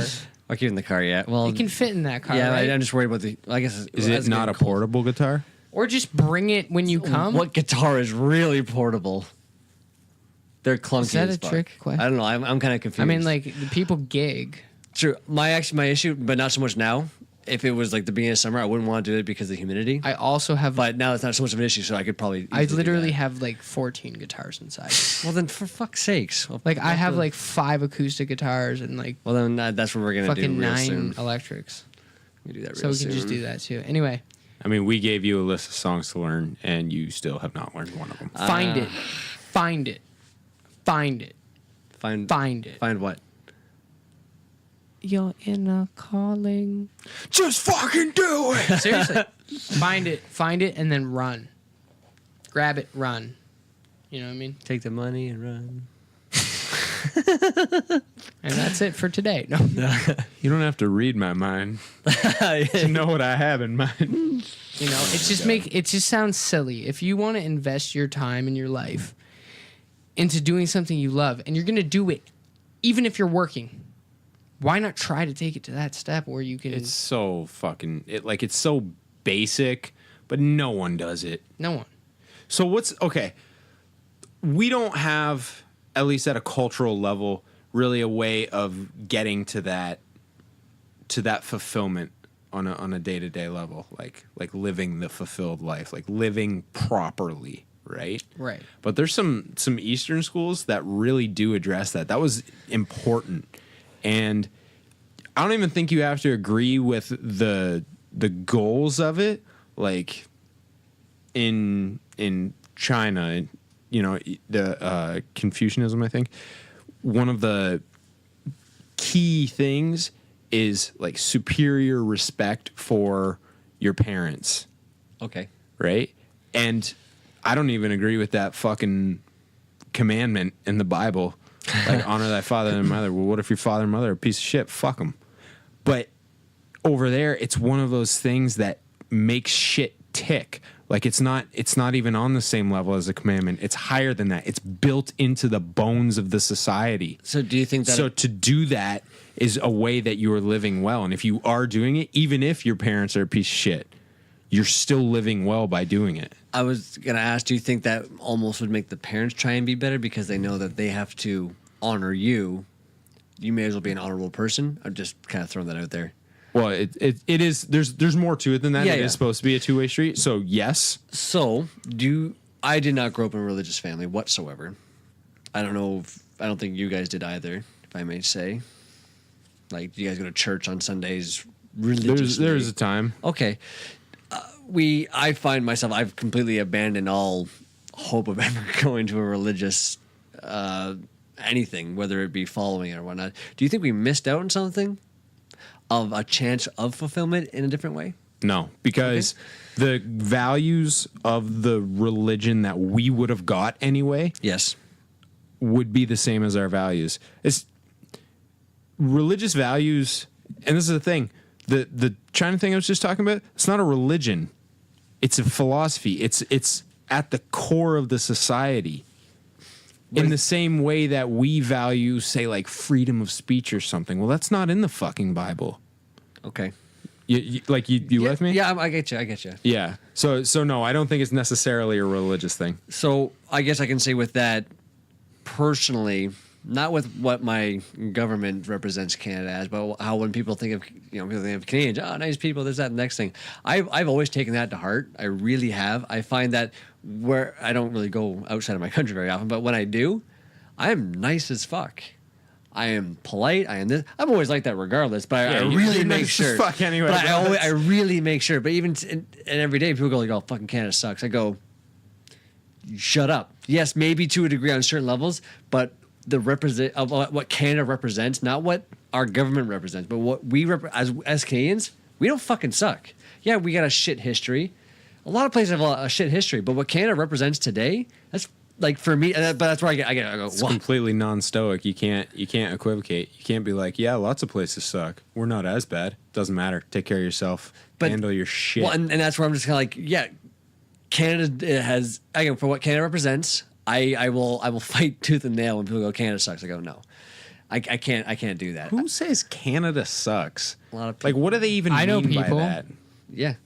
Like, what does that mean? But again, when they say Canada sucks, they look at the government. They go, we're too highly taxed us. And then we make these bad decisions. Like, yeah, that's the fucking government. What does this represent? What does Canada represent? And I feel like they don't look at that. I don't know, man. Yeah. Actually, another thing this Yuval Noah Harari guy said was how nationalism is actually, he was speaking in defense of nationalism. Okay. Because I'm not a nationalistic person, but this was a very cool perspective. His point was that it gives you something to care about because, so we have intimate relationships, the three of us. Oh yeah. Jesus Christ. That's great. So we care about each other and the things that happen to each other. But how do you care about a random person 10,000 miles away? How could you? Nationalism. Because it's a way to sort of group people.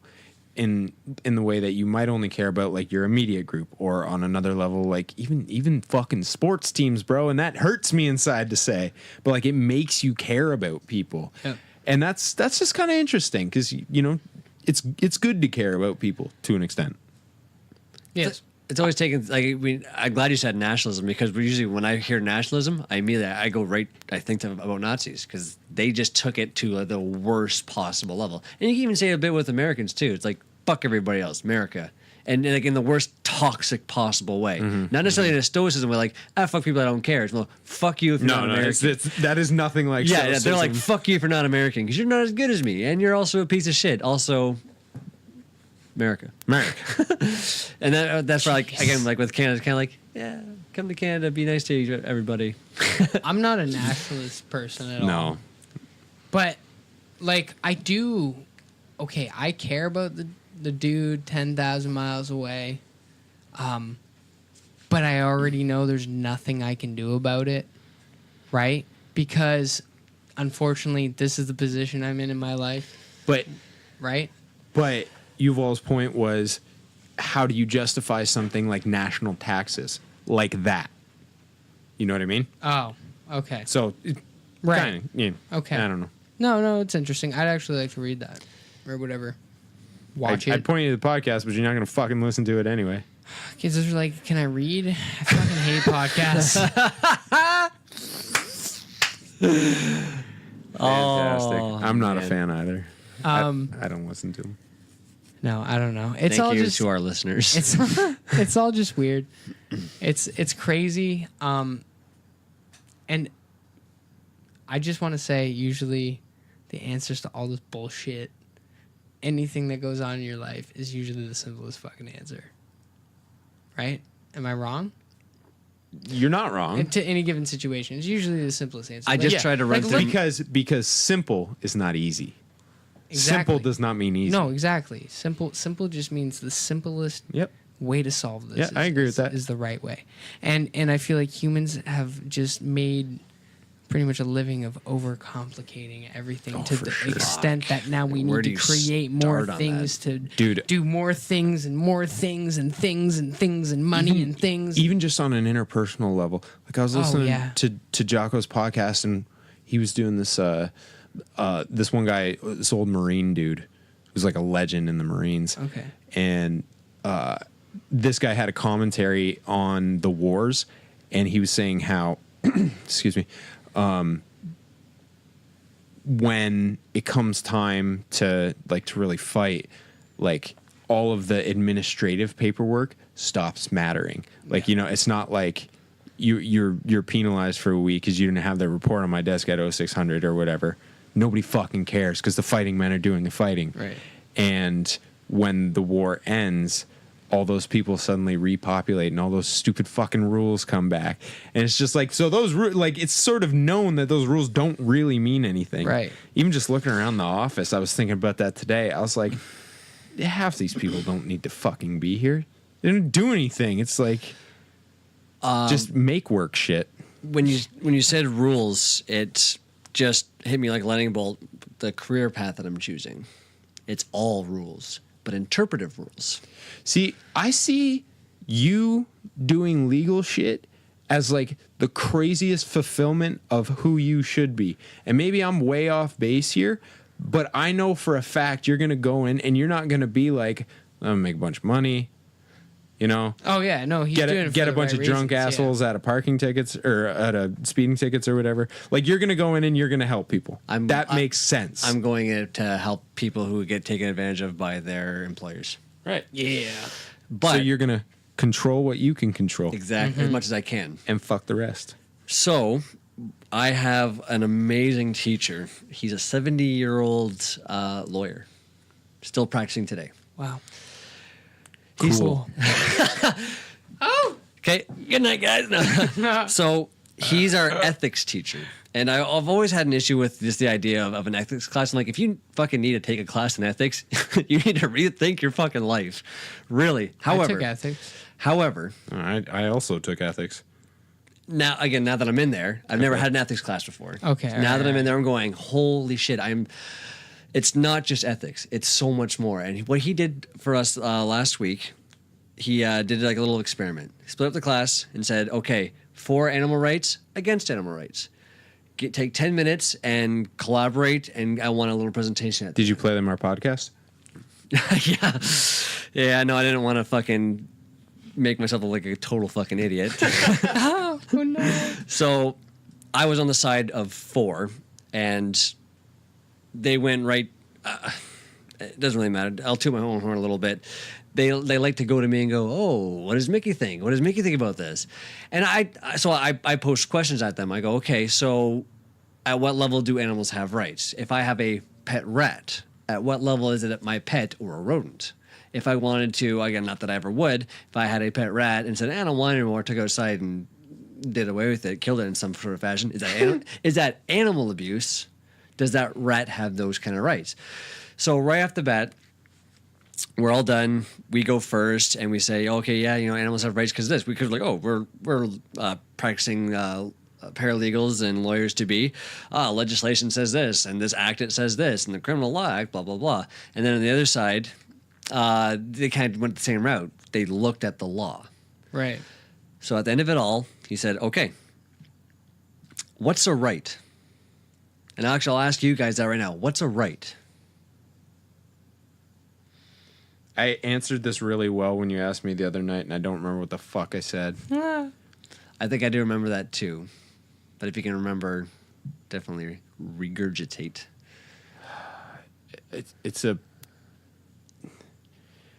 a intrinsic permission granted to a person or being in a specific situation, regardless of where they're coming from or their circumstance. Okay. Slick, do you want to weigh in or kind of like agree with that? Which is fine. Like it was a hard question for us. Not to say that we're so my class was just spouting off examples of rights. And he goes, no. But what is a right? Okay, so what's a right? So essentially what you said, it's something that is instilled upon us by like a higher power, whether it be government, etc. That we go, this is what we're allowed to, not allowed to do. But he said the biggest issue is our laws are mostly punitive. You don't get rewarded for not doing. You don't go to City Hall and go, hey, I didn't kill anybody today. Oh, good job, here's $10. you just don't do it. So then he said, do we have rights or do we have obligations? And that just blew my head fucking wide open. So essentially what we learned from that was no, animals don't have rights. We have obligations to not hurt them. Right, okay. And also what you learn from that is that to think that you could not learn something from an ethics course is completely ridiculous. I know. I thought of ethics as just pretty much right and wrong. But again, opening it more, it is so much more. What's a wrong? What's a wrong? I'm not gonna lie, I was like super stoned during all my ethics courses. But anyways, yeah, he really opened my eyes so much more to what I'm going to be getting into, because it's not just black and white anymore. And not that it ever really totally was, but there's so much more gray area now that I'm going to be fighting for these people's obligatory rights from somebody. It's just so. Yeah, but that's good because you're literally doing it for the right reasons. Yeah. And he did it all for the right reasons too, because at the end of the class he said, this will not be on like any test or anything. Like, I just need you guys to be so much more prepared than I was when I graduated. You guys are gonna be so much more prepared than when I was. So he did it for hookers and blow? He did it for hookers and blow. All day. Yeah. All right. Well, that was a very interesting one today, fellas. I like that one. Yeah, it was cool. Cool. No, it was really good. I liked it too. I like talking about this shit. All right. Any parting words? Just fucking do it. Just fucking do it. Mickey? Just fucking do it. Self-reflect, people. You know what? I found Yeah. that this actually helped me reflect a lot about what I want to be, where I want to go, and where I am right now. And it's really nice that you guys kind of really helped me out with that just through this. I think, podcast. Mickey, you should probably listen to this episode again, which will coincidentally double our listenership if you do. Oh, yeah. It won't just be fresh. It'll be you too. Yeah. Two of us. Because I fucking hate podcasts. Oh, my God. No. Anyway. No, I just want to end it on this quote from fucking Malcolm X. All right. Which is a little drastic considering where he was coming from, but I think it really, really applies. sort of what you were saying earlier, Slick, about Stoicism. You know, fucking control what you can control and fuck the rest. Nobody can give you freedom. Nobody can give you equality or justice or anything. If you're a man, you take it. So fucking be a man. Or be a woman, man. I don't care. Woman, man. Be a people. Fucking take it. Just fucking do it. Fucking do it. Just fucking do it.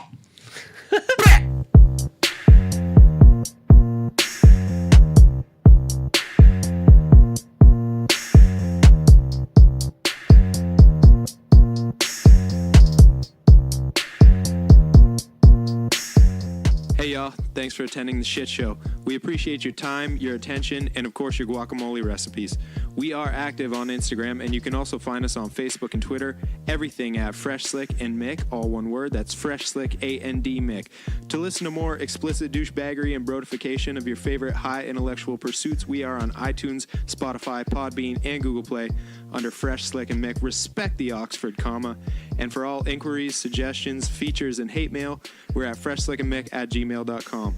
We have been and will continue to be Mitchy Slick, Pope Mickey the First, and I am Jay Fresh. This is Fresh Slick and Mick. Peace out, y'all.